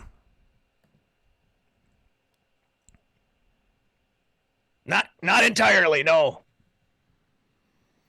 I serve the Knight Protectors of the Great Kingdom. We've come for Durgan's weapons. You'll find no such weapons here. At least we haven't. Who's we? Me and my group. Yeah, are you adventurers? No. We've relit the forge. Why? But there are no such weapons. So you're forgers? Master forgers. Master forgers. Of course. Well, then, if you're forging weapons, you won't mind if we look around for the weapons we came looking We mind. for. Why? Because we don't want you looking around. Well, Hebney. We've Hebney's gonna claimed say the forge loud- in our name. I loud enough for am them to hear. Garred. They sound like troglodytes to me. As you're standing there talking to whomever, I'm gonna get on the right layer, and I'm gonna do some clicky click. I do some clicky click. I like playing clicky click. I got to get to the right layer. You see the wrong thing because I'm just not good at Roll20. You see two figures step out from behind the pillars. They are very gray in skin tone, bearded, white beards, very muscular, thick, very clearly dwarves, but not the type of dwarves you're accustomed to. You see they have a war pick on their back. They have scale mail. Each has a shield strapped to his back. Standing there very stern, very fierce looking as they stand. You can see them on the map, I presume. yeah. Are they grayish like Aerodeth? They're definitely very gray, pallid complected. Or are they okay? Hey, fellas. We come in peace. One of them vanishes because I opened up and put the wrong dude on the layer. Oh, hopefully you didn't mean to put a dragon on The that. ability to One of them's a move between dragon. layers. Because It's a dragon. DM skills and that are pretty shitty. So there's your two guys. Daryl, roll me a like a history thing. History? History thing. Yeah, history intelligence. Something really familiar about these guys with you. They're very clearly dwarves, but you're like, what? 7. 7. Yeah, they're very clearly dwarves, but they're kind of baffling to you. Should use those sticks. So Oh, Daryl, there's a 20 on the die. Baldwin's like, you're Durgar. And they Oh, hey, cackle hey. and scowl. Hey, Durgar, we come in peace. Who's your friend? They just scowl. You Would should Daryl go now. would but- Daryl know when Baldwin says that they're Durgar? He would know what they are. Oh yeah. And then does anyone else in the party know what Durgar are? I You think most people have probably heard of Duergar, or that there's this darkish dwarf race, but no one really sees them because they're underground dwellers. They're not surface dwellers. Maybe for like Hebney and Eredith, they might be the stuff of legend. Well, Eredith knows what Duergar are, coming from the Shadowfell. Sure. For Blarg and Hebney, they might be more the stuff of wives' tales or legends. You've probably never encountered any. Daryl and Baldwin may have, and you know for sure that they're greedy, they're fierce as hell, and they don't like dwarves. Yep. And they would, Daryl, being lawful good, would know that they're also evil creatures, wouldn't he? Yeah. Okay. So with Baldwin kind of exclaiming this, Daryl immediately takes off his warhammer from his back, and he starts prepping a spell, kind of doing incantations to his. Wait there. And this voice that's speaking is not coming from either of the two Duergar that are standing there. They each now have picked up a javelin from amongst the gear, and they're holding it. They haven't gotten into a throwing position, but they're very clearly, they've armed themselves with javelins. And you hear it. No spells. If you come in peace, you don't need to be working magics. Let's hold on a second, fellas. We don't have a fight with you.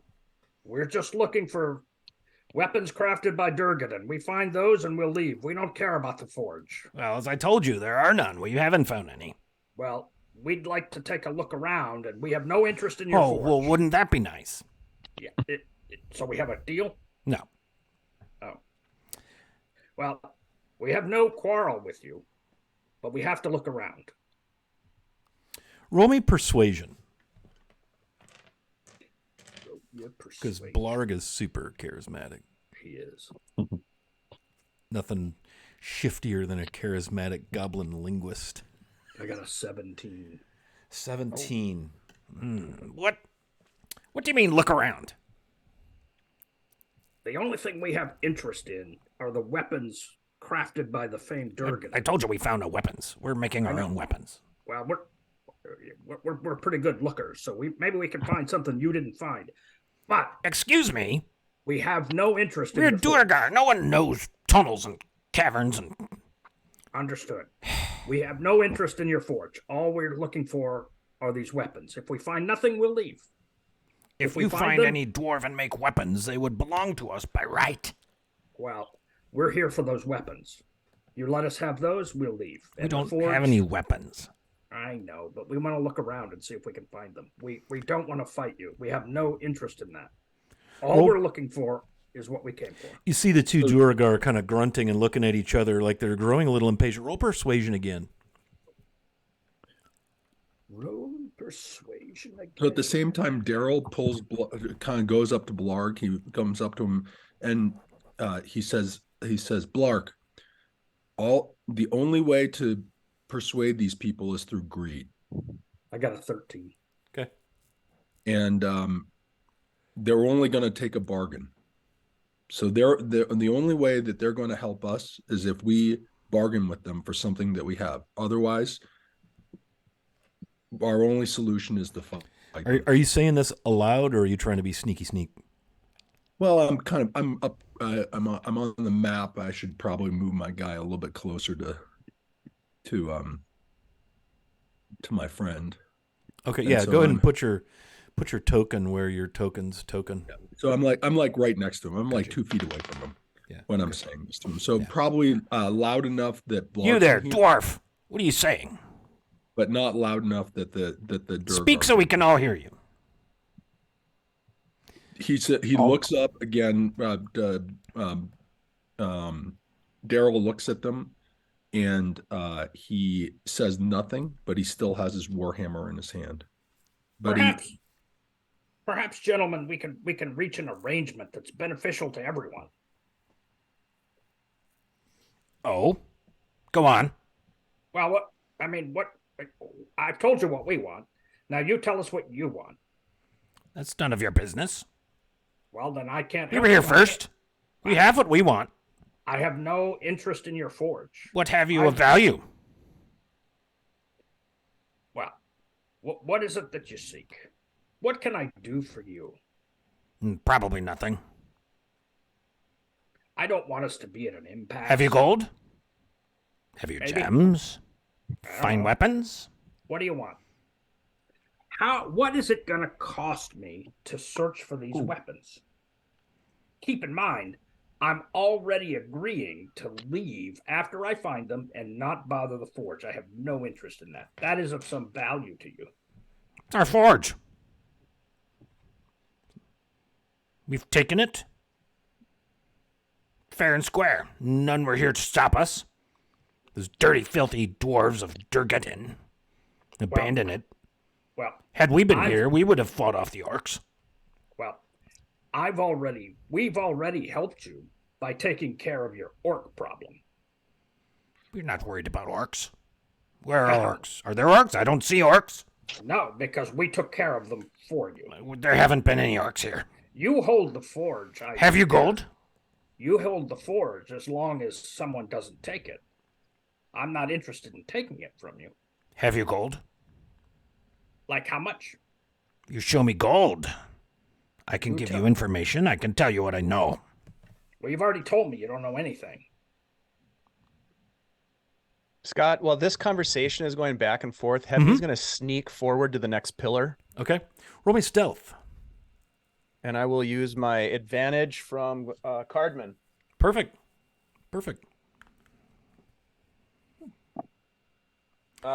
Dirty 20. Okay, yeah. So you easily make your way. You know, what's nice about this, there are sconces about 10 feet off the floor that have torches in them. Most of the torches are more in the east end of the room, up near the dais and the camping. There's the fire, so there's all kind of shadows and things. So you don't have any trouble sneak up to the next pillar. You pass by a passageway. Let me illuminate that for you. Oops.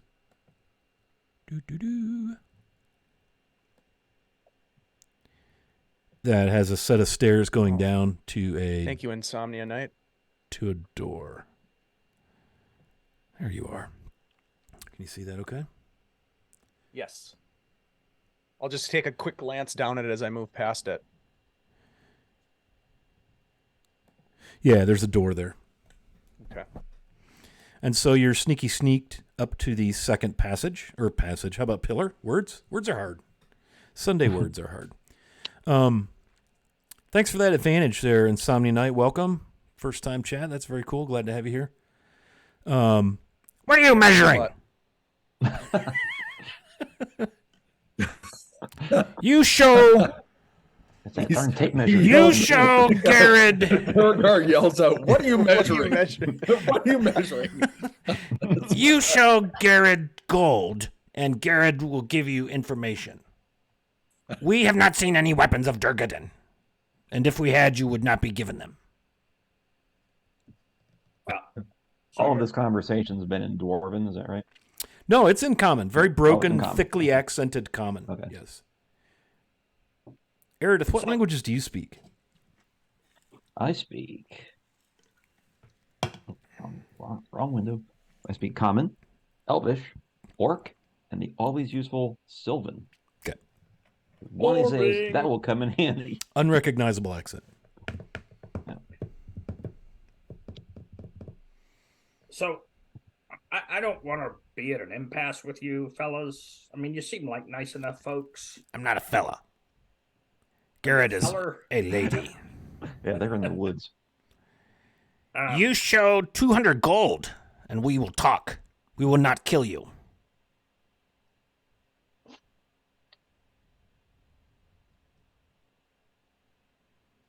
Well, all right. I've got it. You're gonna have to come and get it, and I'll give it to you. Bring it to my men. I only give it to the boss. No harm shall come to you. And they set the javelins down.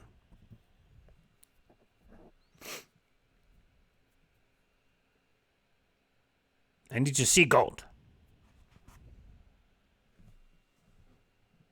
Right now, I only hear gold. I don't even hear it, I hear of it. Let's see. Hang on a second. Now he's got to like, oh, do I have 200 gold? Yeah, that's what I was thinking. All right, I'll start walking towards him, Okay. but slowly. Okay. Very slowly. Roll perception. Or what's your passive? Actually. My passive perception is a 12. Yeah. You hear up in this corner of the room, like the rubble, a couple boxes fall. Wait, where is it? I'm pinging. Up in the northeast corner of the room. Is that pinging up on your, kind of behind that pillar? Maybe I'm not on the right layer. Let me try it again. I see it. There There it it is. There it is. FYI, guys, we got just in our bag, we've got 750 gold. Just so. And what do I hear coming from that? Sounds like something fell, some scuttling, scurrying. Something fell. A couple boxes, maybe, some rubble. Catch maybe a little movement out of the corner of your eye in the shadows, like maybe a box fell or something, a crate. As I walk forward, I'm gonna walk slowly, and I'm gonna look in that direction and see if I see anything. Okay. Yeah, you don't. All right. I'm gonna walk a little further. Okay. The two Duergar regard you. They just stand there very stoically, watching. One kind of steps up a little bit, so they're in symmetrical position. Again, they don't make any move for their weapons. Their pick is, each has the big pick on their back with a shield, scale mail, very rough looking. They're gray, grimy, dingy. They're white beards. You could tell the beards were probably white, but they're, dirty, matted, really gnarly looking dudes. You can smell them as you get closer. BO, very, very acrid, putrid. You can see the bones of maybe some small animals here and there. Look like, the fire looks to be kind of a cooking and warmth fire. Definitely a campsite. Show the gold, goblin. I'm gonna move to there. Okay. 5, 10, 15, 20 feet away. Can I sneak forward another pillar while this is happening? Yeah, go ahead. Go ahead. Roll stealth. All right, I'm going to use my Insomnia Night advantage here for this, which is great because I rolled really Actually, good I'll on tell you one. what, Dave, you don't have to burn an advantage this time because all of the attention is focused on Blarg. They're watching him very intently. You could just do sneaky sneak with advantage without burning one. Oh, So thank you very can much. save that from Insomnia Night. That's a dirty 20. What are you measuring? Sorry. Yeah, so you make your way up there. Again, you see a lot of rubble on the right side of the room, cracked barrels, casks, broken weapons. You're definitely in what looks to be like a great hall, like a receiving throne room type chamber, a great chamber. Yeah. And again, as you get closer, you're close enough to smell the fire, hear it crackling. You can smell the two Durgadin, Do I see any Duergar dwarves. Other than these two, do I see any other ones? I was now just that I'm about to ask closer? that same Yeah, question. guys, both can go ahead and roll perception. Natural 20. Let's see. That seems good. I think that's all right. I I think got that's a natural 13. pretty decent. Yeah, so no, you don't see anyone. You do not. All right, I'm gonna move. Sort of right up to this guy, Okay.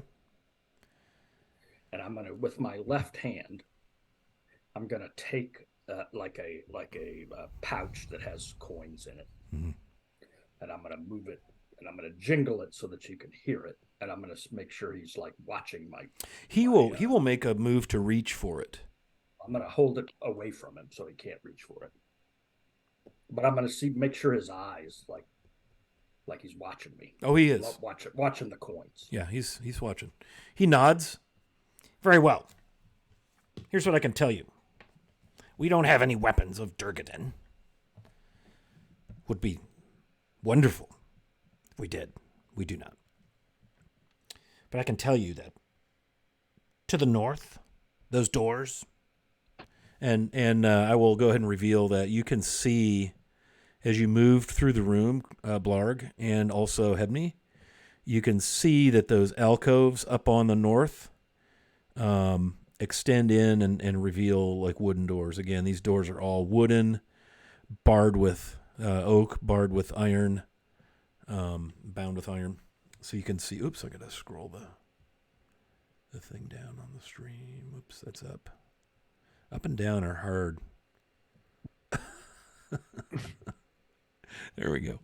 So you can see that there's a couple of doors, and the voice says that doors to the north. They lead to halls infested with dark magic and evil creatures, undead. This place is it's a dark place. Much death has happened here. And you can see, like, on the walls, the mosaics have been poked and scratched and smashed. There's various expletives and graffiti epithets about dwarven ancestry and heritage written and scrawled in orc, cut into the stone or the tile work, the mosaics. The place has very clearly been ransacked and pillaged, and the pillagers made it very clear that they were orcs, by their epithets and graffiti all written in orc. That area, we don't go there. It's very dark. Evil magics. Perhaps they protect something. We do not know. To the south, the first door to the old kitchens. More cursed magic. Place is trapped. We lost many good men. The double doors in the big alcove to the south lead to the forge. And you can very clearly hear the ringing of the hammer coming from that double door there that you see in the larger alcove in the south wall.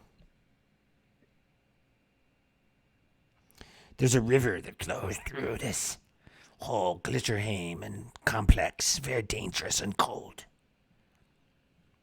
Swift current. It's fed by the lake above.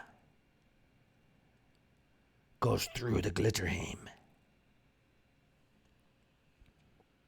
But probably most important is to note that the dragon lives below. Down the great crevasse. Great black serpent. A worm of old.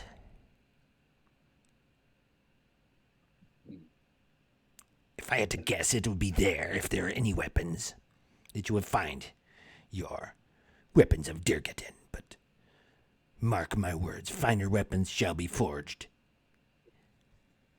And where's the dragon? Which direction? Below.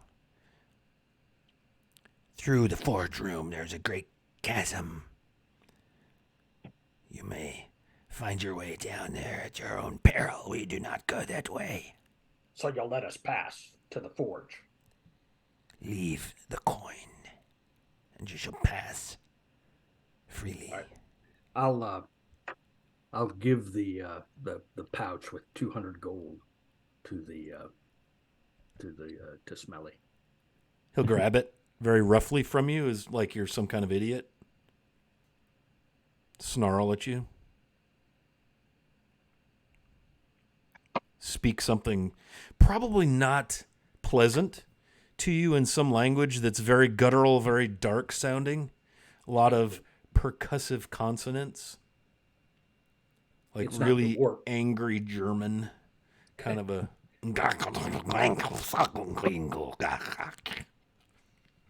What languages have we got in the room? I already went through Blarg. You don't have it. I already went through Eridith. Daryl and Hebney, what do you all speak?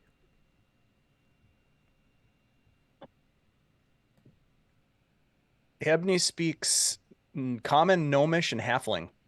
Common, It's common, Dwarvish, and Giant. Okay. You hear Baldwin chuckle. Ah. The language of the Duragar, Undercommon.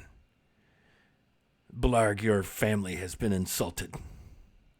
And he kind of pulls out a flask and takes a long draught of the flask, and some liquor spills down his beard, and he laughs. And he spits in the direction of the Duragar. Yeah, well, that probably won't be the last time. All right, fellas, thanks a lot. We'll see you later. All right, boys, through the south doors. You do not go through there without escort. Oh, no, we don't need it now. We'll be fine. No. Well, come on out and escort us.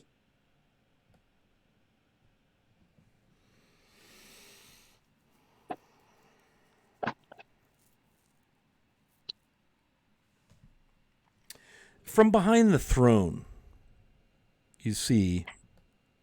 Whoops. Let me get on the right layer.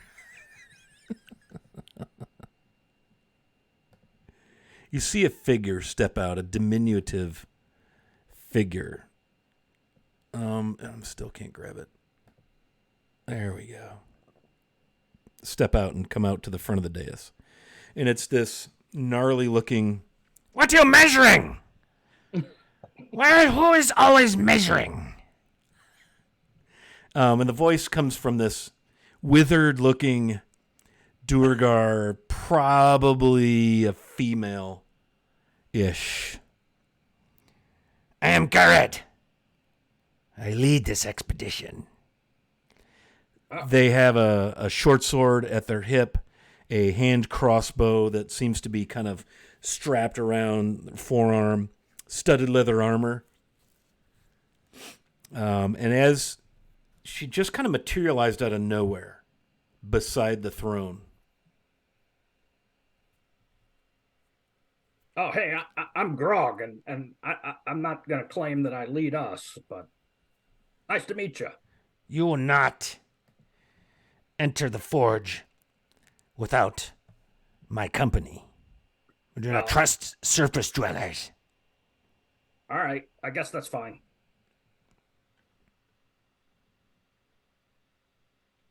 Lead the way. It's not really a dragon, is it?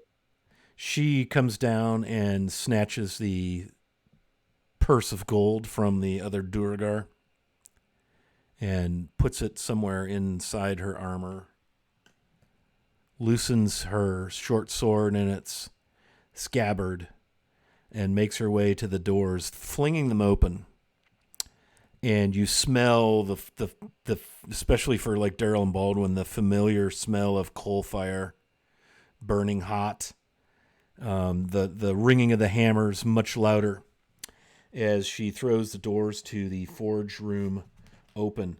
Double stone doors lead to a barrel vaulted area containing numerous furnaces. The eastern end of this chamber continues into a large dark cave, and there's a wind moaning from that cave. A stream of water rushes from west to east through the center of the room, crossed by two stone bridges. On the other side of the room, you'll see, and I'll reveal this in a second, 3 bald gray dwarves working at a roaring forge, beating a white-hot blade into shape over an old rusty anvil. And let me just reveal this space to you.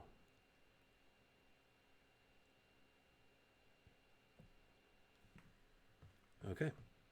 So there you see the blade works or the forge room, and that wind is whipping from the east. Assume, that cavern that's kind of opened up. It's hard to see from where you are. And she makes her way and stands at the door and just kind of waits for you to enter. And the three dwarves take no notice of you as they pound and beat and continue their work over the anvil. Looks like they're forging some sort of a sword blade or some such. Oh, I always have to pick voices that shred my throat. This is the forge room. You can see there are three other furnaces that are not ignited. And she thumbs over her shoulder to the east, the cavern, this direction where you see me pinging. The way to the dragon lies down the crevasse, but alas, you'll need to find a way to get to the ladder. It is a deep, dark crevasse. The river finds its way down over the edge. Have you actually seen a dragon? We've seen signs. It swims the river from time to time. It is here.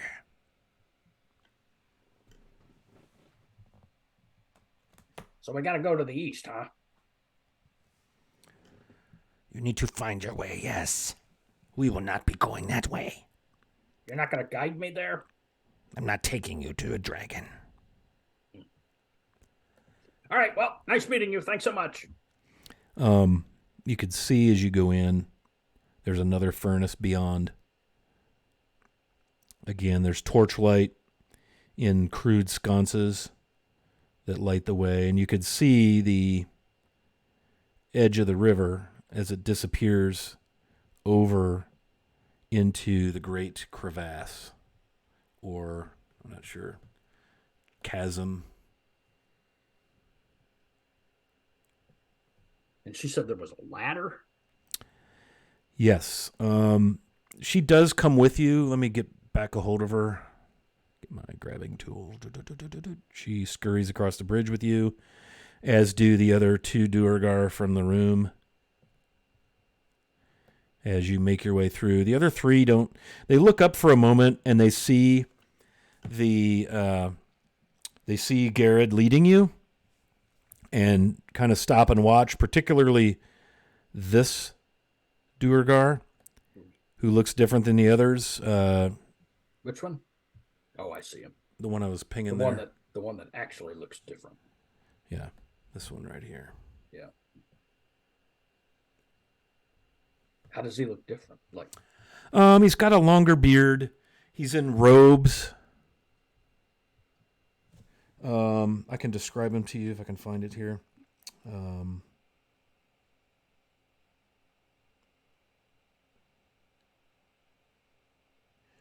Yeah, he looks very, very much like a spellcaster.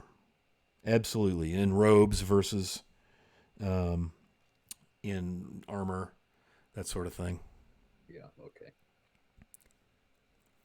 And you could just see that the river, again, let me reveal more of the map here for you, vanishes over the edge and reveals a great chasm. And on the north wall of the chasm, you can see there hangs a chain ladder that just vanishes down into the depths. That seems safe. And it's affixed to, looks like a passageway or an area, an open area, small chamber, cavern. Well,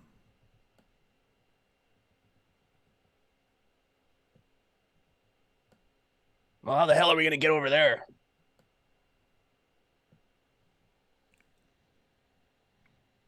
She just looks at you and shrugs. Not my problem.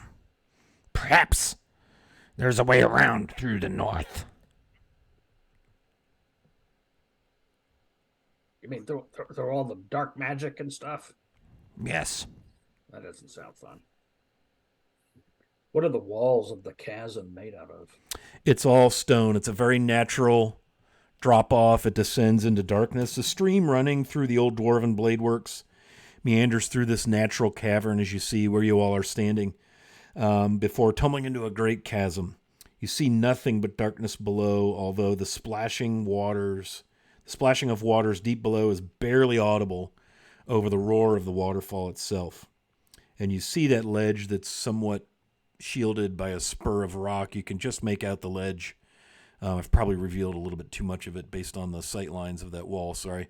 But you could see very clearly the ladder. I don't know where I am on the map. Here I am. You can So see the ladder hanging down. I'm going to walk up to the edge of this crevasse, and do I think with my slippers I might be able to start walking down the crevasse? I don't want to leap into it, but I'm going to look at it. And Remind me, those are slippers of slipping Spider or climb. something, right? Well, hopefully they're not slipping. They're spider climb. Okay. I mean, you can try. Yeah. What does it do for you exactly? What's the mechanic? I don't know. Let's see. When you wear these light shoes, you can move up, down, and across vertical surfaces and upside down along ceilings while leaving your hands free. You have a climbing speed equal to your walking speed. However, the slippers don't allow you to move this way on a slippery surface, such as one covered by ice or oil. Right. Yeah, so you could make your way around walking with those slippers right across the face of the chasm. You'd have to go all the way around or somehow find a way across the stream. Again, 5 foot square, so the river kind of separates there. You could, jump it and then crawl along the north-facing wall along here if you wish. I'm looking on the stream. Or you could come all the way around the long way. So then Daryl talks to the Blarg and says, maybe you could take some of the rope that we have as well and take a piton and hammer it into the ground on the other side, and maybe we could then swing over. What are you measuring?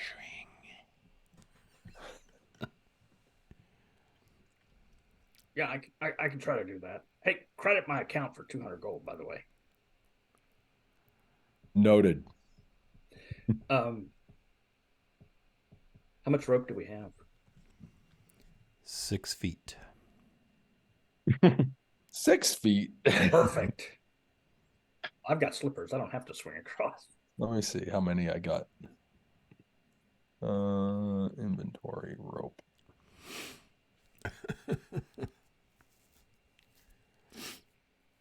Is there any indication of how deep the chasm is? Like, when he takes a rock and throws it, can you hear it splash? Sure. Let me have a look. Here, it hit the dragon's head. I got 50 feet myself in my inventory. That rock that you throw down, you do hear a splash after a while, but it goes a long way. But there is water at the bottom. I sure hope we don't fall. And then you hear the low rumble of drums begin in the depths. Ooh, the band's starting. And the wizard turns. Fool of the took. 50 feet should be enough. That didn't Daryl? I'm sorry. I thought Baldwin bought extra rope before we. I thought he did too. I think, I recall Baldwin. I'll check his inventory here real quick, but I do recall Baldwin having some kind of a rope fetish. How much rope do I think if I get across to where the ladder is, can I estimate how much rope I think I Yeah, we got 6 bundles of rope. Six so bundles. that's like 300 feet. Yeah, we got plenty of rope. Yeah, he's got 2 coils of 50 feet each, hempen rope. Just him. Yep, and then in our bag we got six bundles.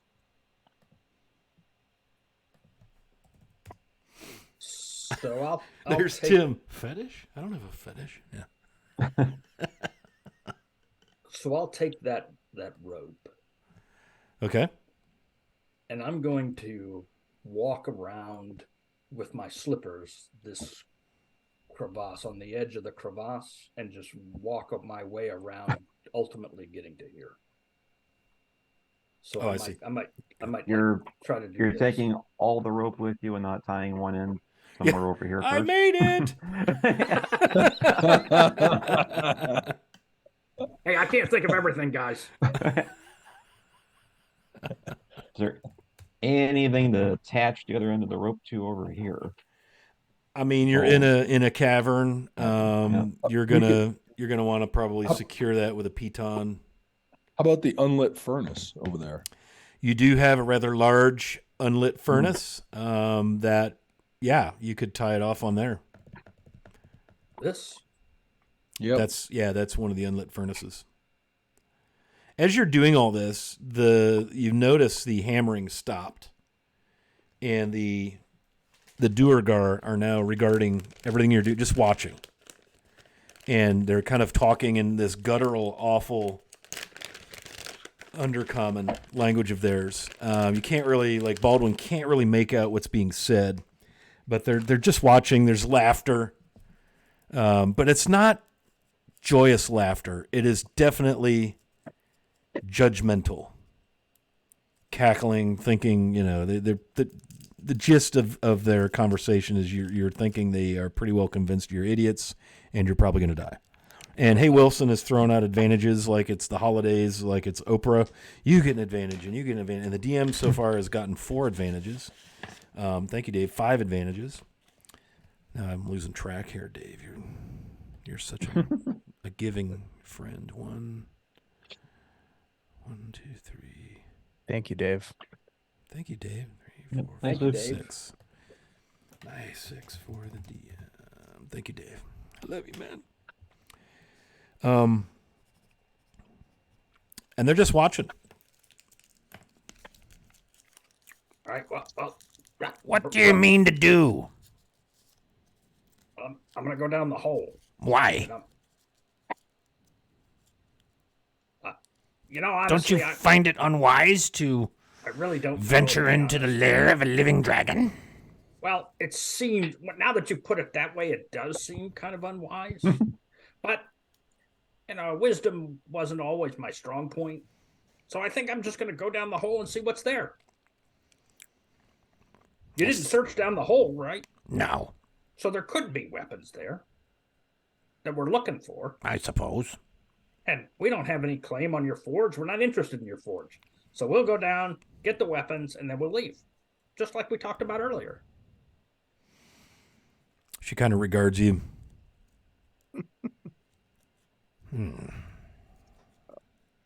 I love this game. Well, they would be dwarven weapons, and by right, they would belong to us. Well, now you're starting to alter the deal, and I'm not sure I like that. I mean, we've got dwarfs.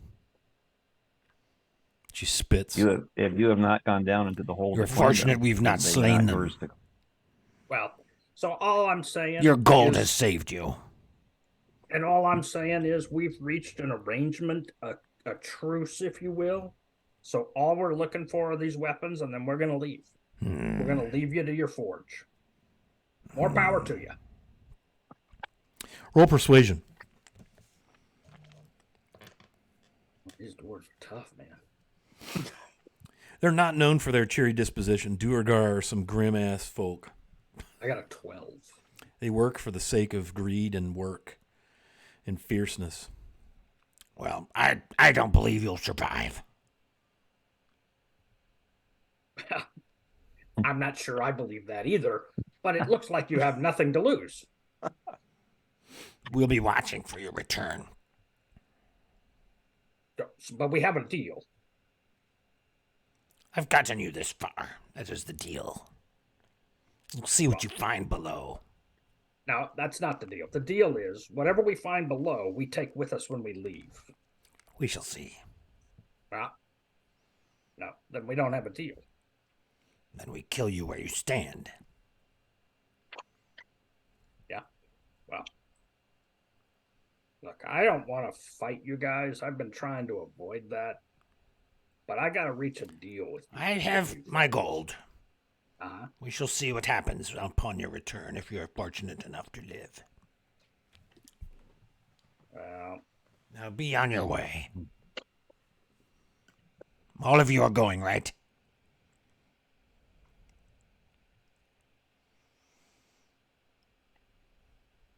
hey, brother Gonzo, it seems like our deal is being altered. So yeah, Daryl looks at Blarg and thinks, and he then he does whisper to Blarg, while these creatures are evil, they are lawful, and so they should abide by their deal. Did you say awful? Lawful. They are awful, awful smelling. That's They are awful smelling.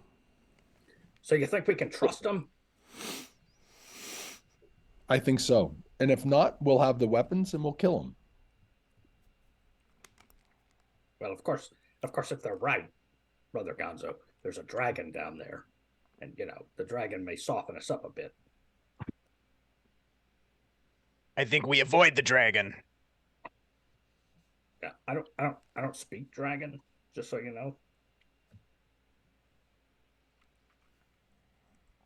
I think we worry about the dragon and then we worry about the Durgar. Yeah, I like the way you think. If it had been a minotaur down there, I speak that, and that, we could have probably dealt with it, but whatever, next time maybe. All right. Well, we're going to go down the hole, and we're going to bring back the weapons, and we expect you to honor the deal we've reached. She just looks at you stone-faced. All right, I'm going to take that as a yes. Why don't you guys fasten the rope, and then I'll, do what I do. Daryl takes the other end of the rope, runs up to the unlit forge, Yep. and then ties it around it.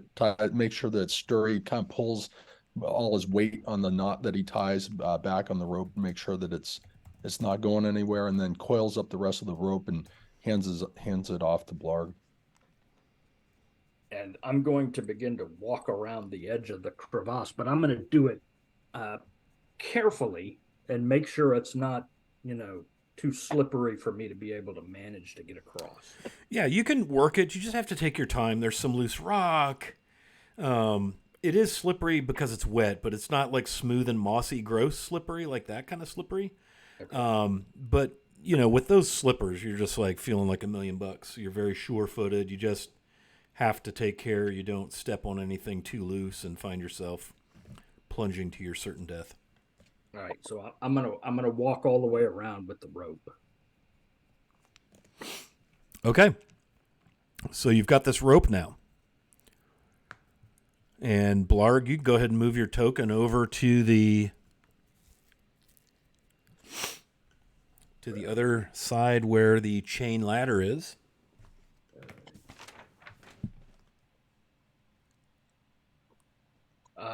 Before I do anything with the rope, I'm gonna take a look around, make sure there's no dark magic or evil dudes or.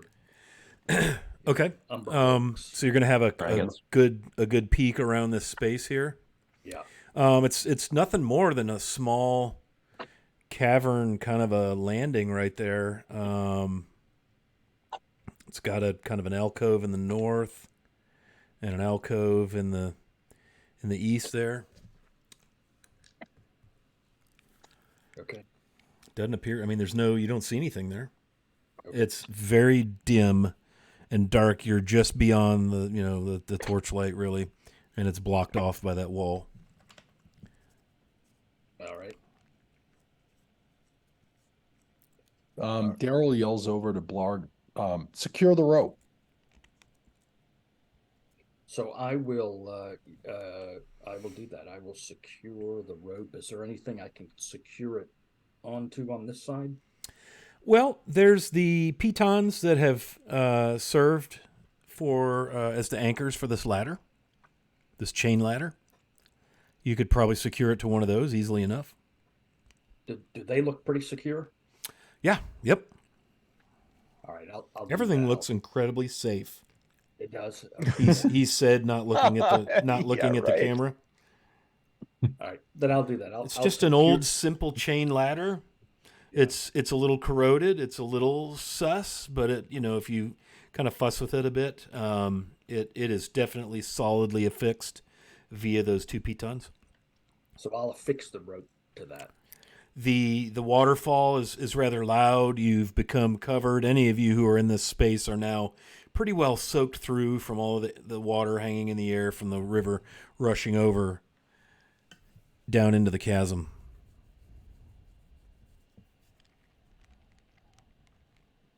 All right. Daryl will be the first one to try to go across hand over hand on the rope. So you're going to hang. Yep. He's going to use his dwarven strength to be able to do it. Okay. So I'm going to give anybody who attempts this, I'm going to give you've got wet rope. Yeah. You've got either strength or acrobatics. Okay. In order to do this. Somebody want to get a measurement for me from the edge of the chasm to the chain ladder? I just want to see how far you're going. That every time you I'm measure scared. something. Don't do that. Okay. 30 feet. Okay, so 30 feet. And Blarg, you're going to want to attach the rope out here to this. Hang on. I'm not pinging. Just upsets me when I can't ping. To this piton. Okay. So that there's a line so that a rope gets around this little annoying abutment of wall. All right. So that's where I'll do it. Given all the the amount of rope we have, would it be wise to, as everyone's going across, make some sort of a harness in case you lose your grip, you won't go down the quick way? Oh, no one's gonna lose their grip. And what we'll do is we'll take some of the other rope and I'll tie some around as a second line around the forge and tie it around my waist. And tie it around me so that I'm actually anchored to the forge itself with the rope, and then I'm climbing across with my hands, and then I've tied another loop around me that kind of flips over the rope, so kind of as a if I do slack and I fall, I don't fall all the way. Okay. So 3 pieces of rope. So you're going to get 3 ropes stretched across this thing. No. So one piece of rope is around me that then just loops up and over the rope that actually that I'm going across. But the second piece of rope is around the forge itself and is also tied around me. And the third piece of rope, it goes from the forge to the piton. Okay. So basically kind of like a safety harness that is both. One of the safety harnesses is tied off to the furnace. Forge. One of the safety harnesses is, both of which are looped around you.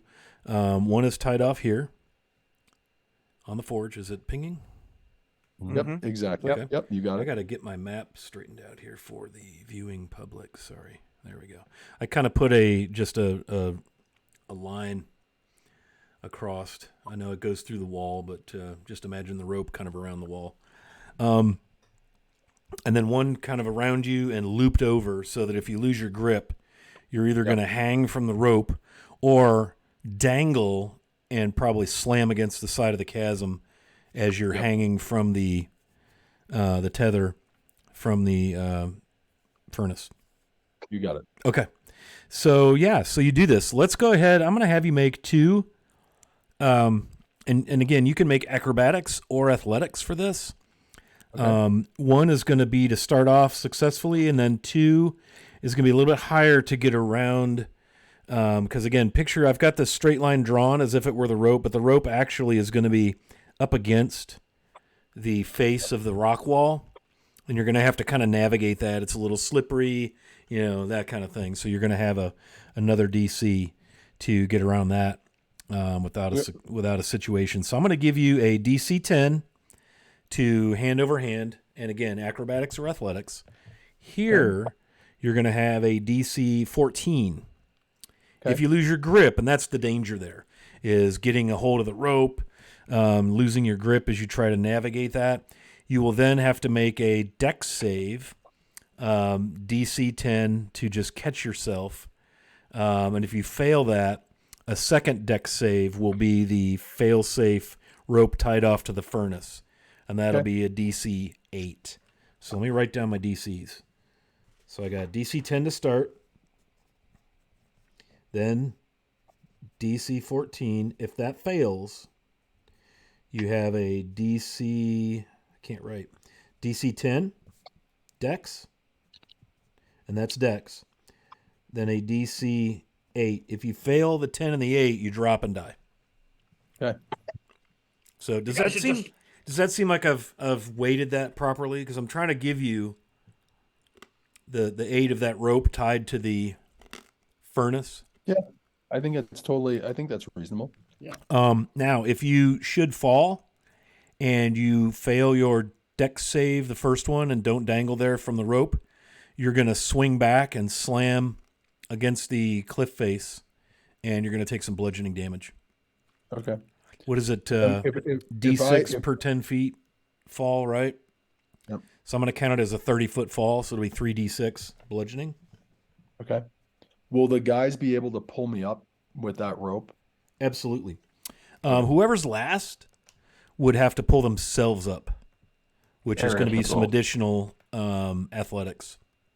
Meredith will go last because I've always got that little blessing of the Raven Queen in my back pocket. You have, haven't you? Mm-hmm. Okay. All right. So, Daryl, you going to go?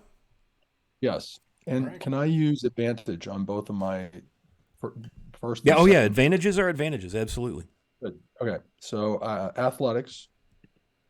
First one is 15. Okay. So you're making your way out. You're dangling, looking down through your feet into the darkness. You hear the water rushing. It's exhilarating and puckering all at the same time.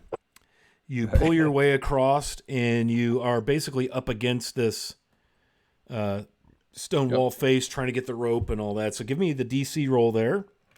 Okay. Athletics again. Athletics, DC 14. And that's a 9, but with advantage. Okay. So what was your second? 20. Okay. So a little slip, right? And your heart starts beating. You pull yourself to the chain ladder and you pull yourself up. Okay. I'll get over there. Okay. So Daryl, you're over there. Now what are you going to do? I'm gonna basically wave to the other guys, but I'm gonna at the same time I'm gonna yell to them.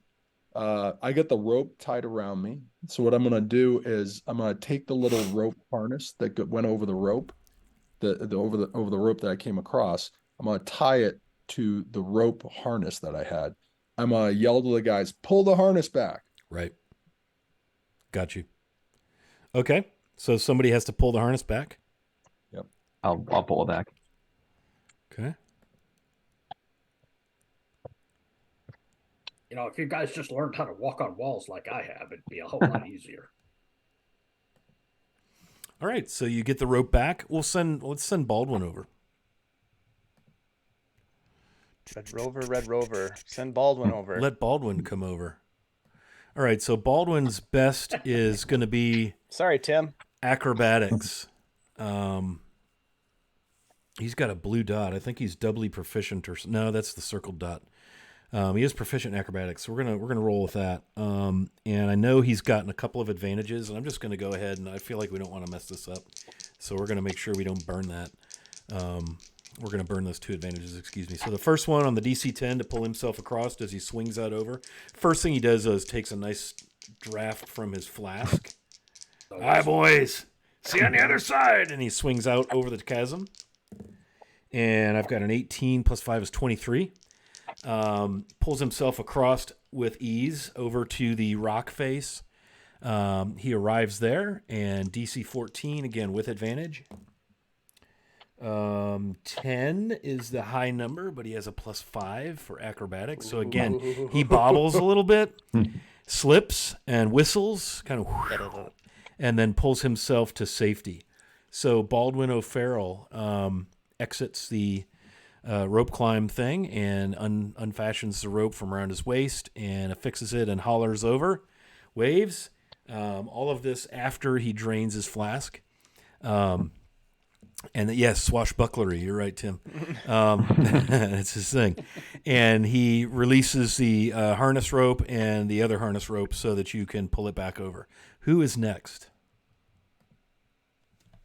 You're up, I think Ebony. I think Hebney's turn. I'm going to use, if I may, athletics for my Okay. checks. You may. All right. First roll.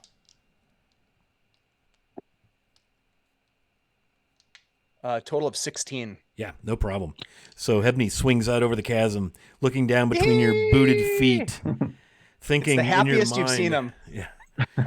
Thinking in your Yeah. mind how long it took that rock to fall and splash into the pool below as you pull yourself over to the wall, the rope creaking and swinging under the weight of all your tools and weapons and things. Go ahead and roll the DC 14 to get around that rock face. Oh, shit. Oh, I rolled Uh-oh. a 2 on the die. Plus 7 is 9. Okay, yeah, so you lose your grip and Ah! fall. Roll me a dex save. You have a DC 10 to try to grab the rope and keep yourself swinging on the first harness, the one that's looped over the rope Oh that's my god, across that the was chasm. almost a 1. It was almost a 1. 18 on the deck 18. save. Okay, so now you're swinging a little bit. I'm going to have you roll athletics to then try to pull yourself. And this is awkward because, again, you've got a rope that's around your waist. You're hanging from it, and it's looped over the tether rope, the main rope.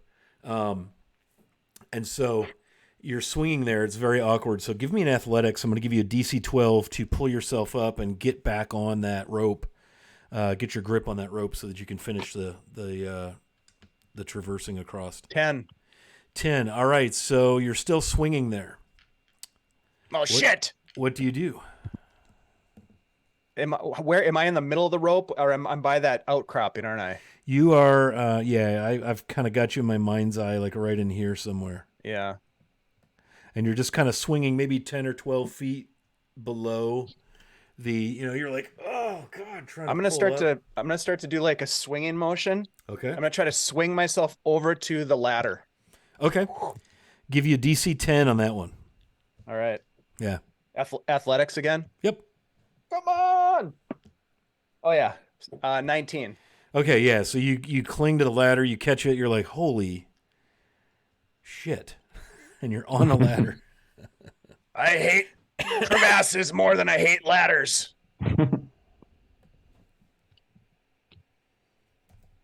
But I made it.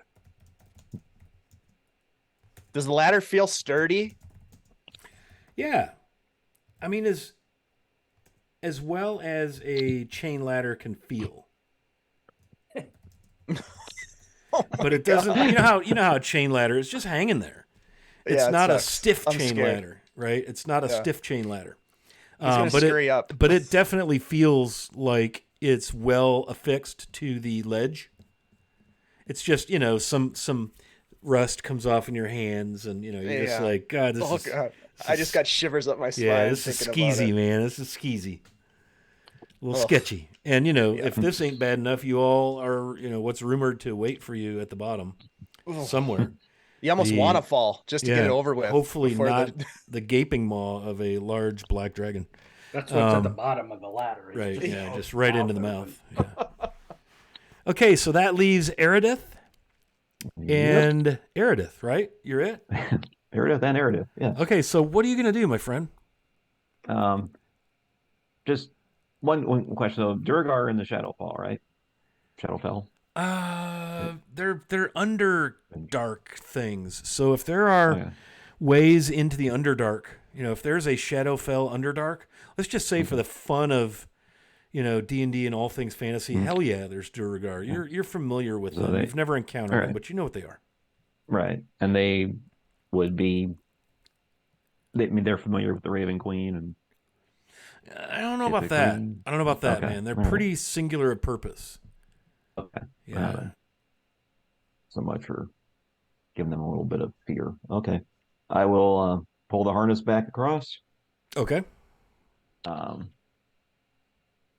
then I will, get myself all fixed. No, Dave, I'm not going to try to tightrope across this thing. I'm not that good. But it will be cool. And then they've all been staying back at that other forge, right? They're just watching with great interest as Okay. you all are working your way, mountaineering your way over to the ladder. Okay. I mean, I'm a little disappointed you didn't go up through the north doors and just walk, but I whatever. just wonder how much treasure we missed out on. Gosh. It's all there, Right. whatever it is. It's all there. Yeah. Probably would have leveled up 2 or 3 times too. 2 or 3 times. Yeah. 3. Darn it. All right. I will, as I say, step off into the abyss. Okay, so you're going to hand over hand across. Go Hand ahead and over hit hand me across. with your first athletics. Are you rolling with advantage or right. anything? I will roll with advantage, yes. 'Cause Okay. I've got some, and that's what they're for. Okay, so DC 10 on the easy part, air quote easy. Okay. It's athletics or acrobatics, right? Whichever is your choice. I will take the one I have better. Betterness, yeah, I suggest the betterness. Yeah, betterness is good. Ooh, okay. Well, that's not a good start. That's a worse start. Ooh, DC 10? DC Made 10. it barely.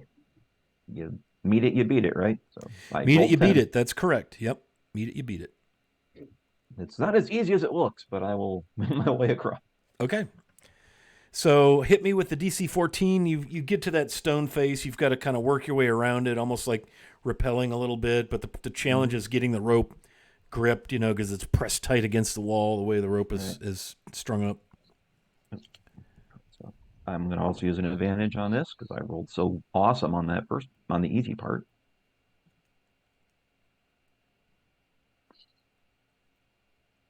Okay, a 16 unless I do better here.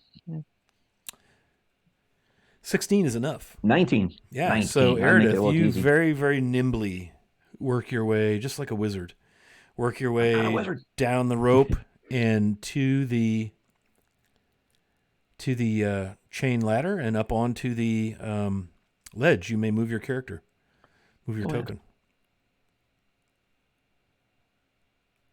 Oh, no, I'm not. Who's measuring? I'm not trying to measure. There we go. They really hate measuring these Man, Durgar. I tell you, they don't want don't be scoping out their turf here. Yeah. No, I think it's I'm a gonna- height thing. Yeah. They're upset about their height. Okay. So this When I is get across- actually. I'm gonna. Go ahead. Go ahead. When I get across and look back, are they still back where they were? It's hard to see. You don't have a good line of sight because of that wall. I was just half expecting. This You rope do to get hear cut the halfway across. resumption of hammering.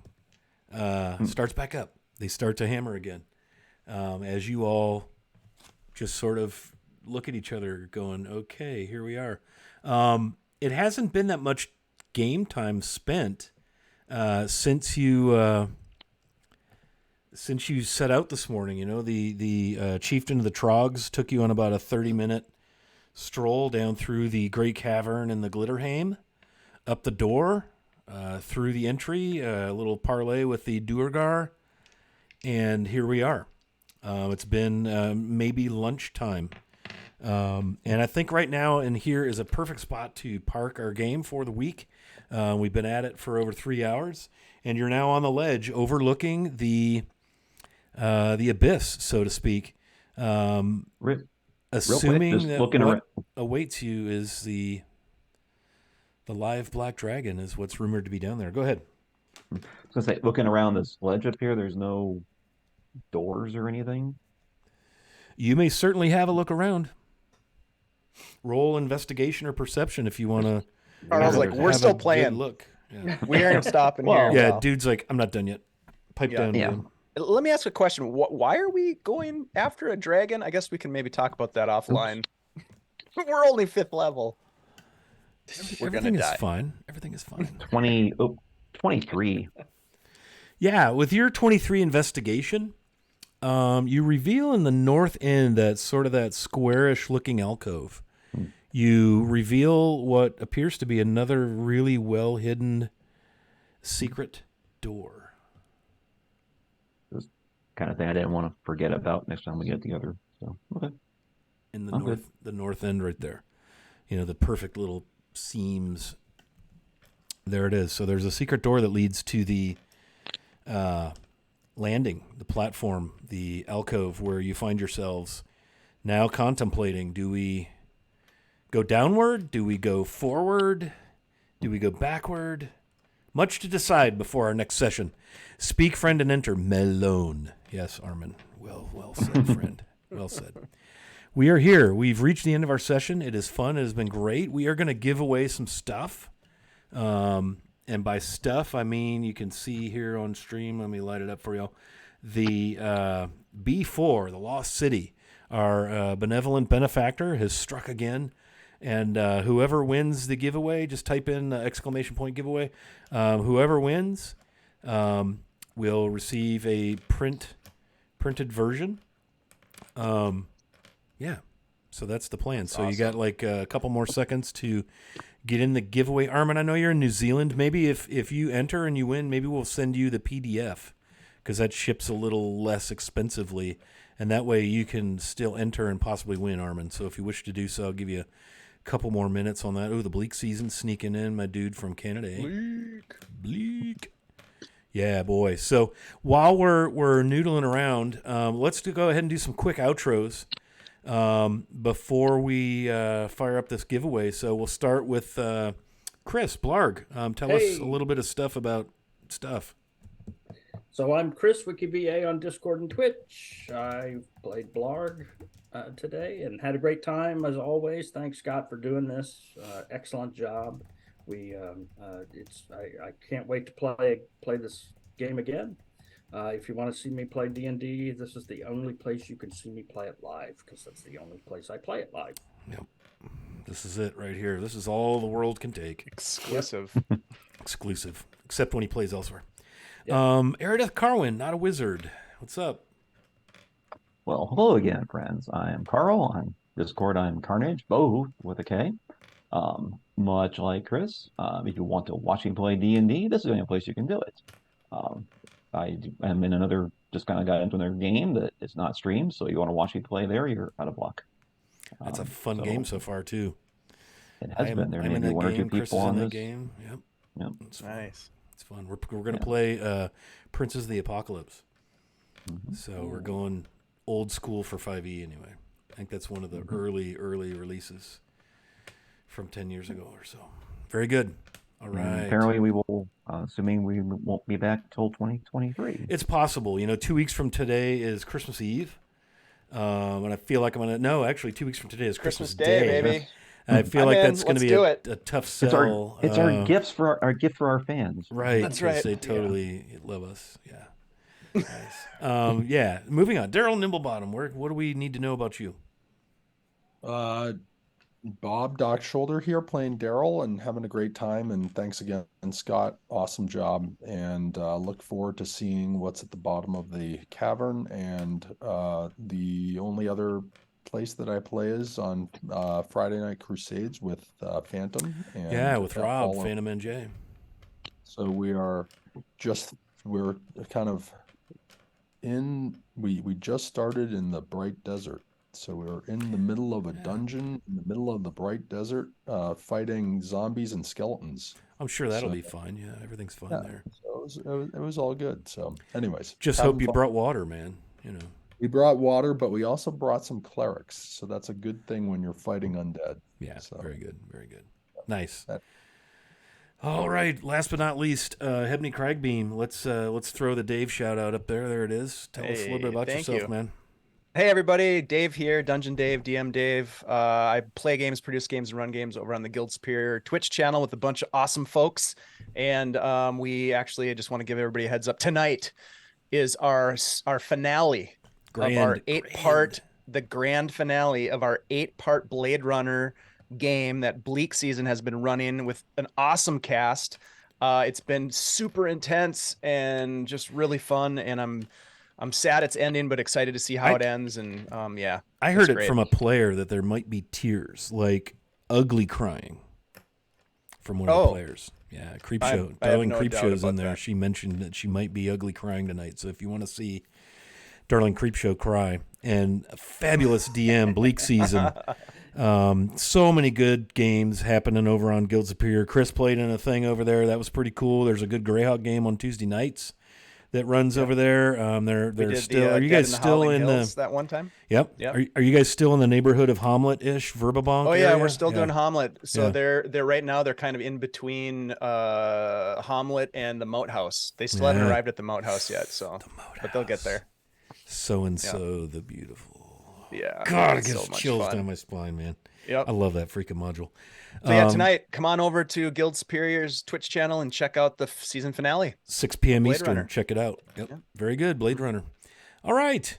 And that leaves it to me, and I'm the DM guy, Wily Hobbit, Scott on Earth. And this is our game right here. Bravo, we have sir. one game on the channel right now, and that is enough. I've picked up a couple of off-stream games I'm playing in, which is thrilling to sit and just play and not have knobs and buttons and clickers and things, just like dice and a pencil. Really cool that way. Oh, yeah. Thanks, Armin. Geez, got to plug my own thing that we're doing. We have a podcast, Greyhawk podcast called Greycast. We just dropped an episode this past Monday. We're in the final throes of working our way through the list of deities. And by the list, I mean the list that appears in the appendix in the back of the 5th edition player's guide. That's a kind of just a general list of the most popular, well-known deities that characters choose to play and DMs choose to run. So working through that. All kinds of cool ideas coming up, so give that a look. You can find us anchor.fm. We drop every other Monday morning. You can find us Spotify, Apple, Google, all those cool places. So, Greycast 576. My friend and co-host, Mateus, super cool dude, knows a lot of stuff about a lot of things, comes up with some great episode ideas, and just fun to hang out with. So it's just our way to talk about Greyhawk. And it's fun. So we always try to have it be maybe a resource if you're building characters or maybe if you're DMing and thinking about running a game in Greyhawk. So, once we finish up with the deities, we're probably going to start looking at exploring regions, specific adventures, stuff like that. So always fun. So thanks for reminding me, Armin. And check out Armin. He's on Twitch, too. In fact, Saturday night, I think, USA time, he runs. And you guys are in Bissell, if I'm not mistaken, Armin. I saw you. I was watching a little bit last night, kind of lurking. But there was some kind of murder in Bissell going on. So Armin is another one of our Greyhawk creators. So I need to get you a shout-out on here so we can link you. But it's Twitch. And Armin is the channel, ARHMIN. He's a Kiwi in New Zealand.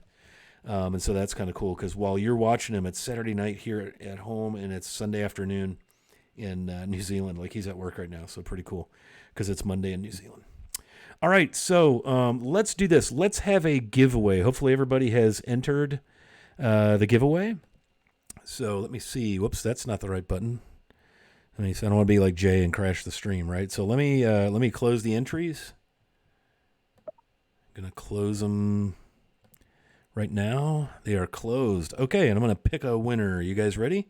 So whoever gets this is gonna get the print on demand from DM's Guild version of the Lost City, and the winner is somebody. Who is it? It is WikiVA. Woo! Hey, Chris. Nice. Chris, you got a module coming your way. So if you would message me your address, that's probably not wise, but go ahead. It's just for the module. Trust me.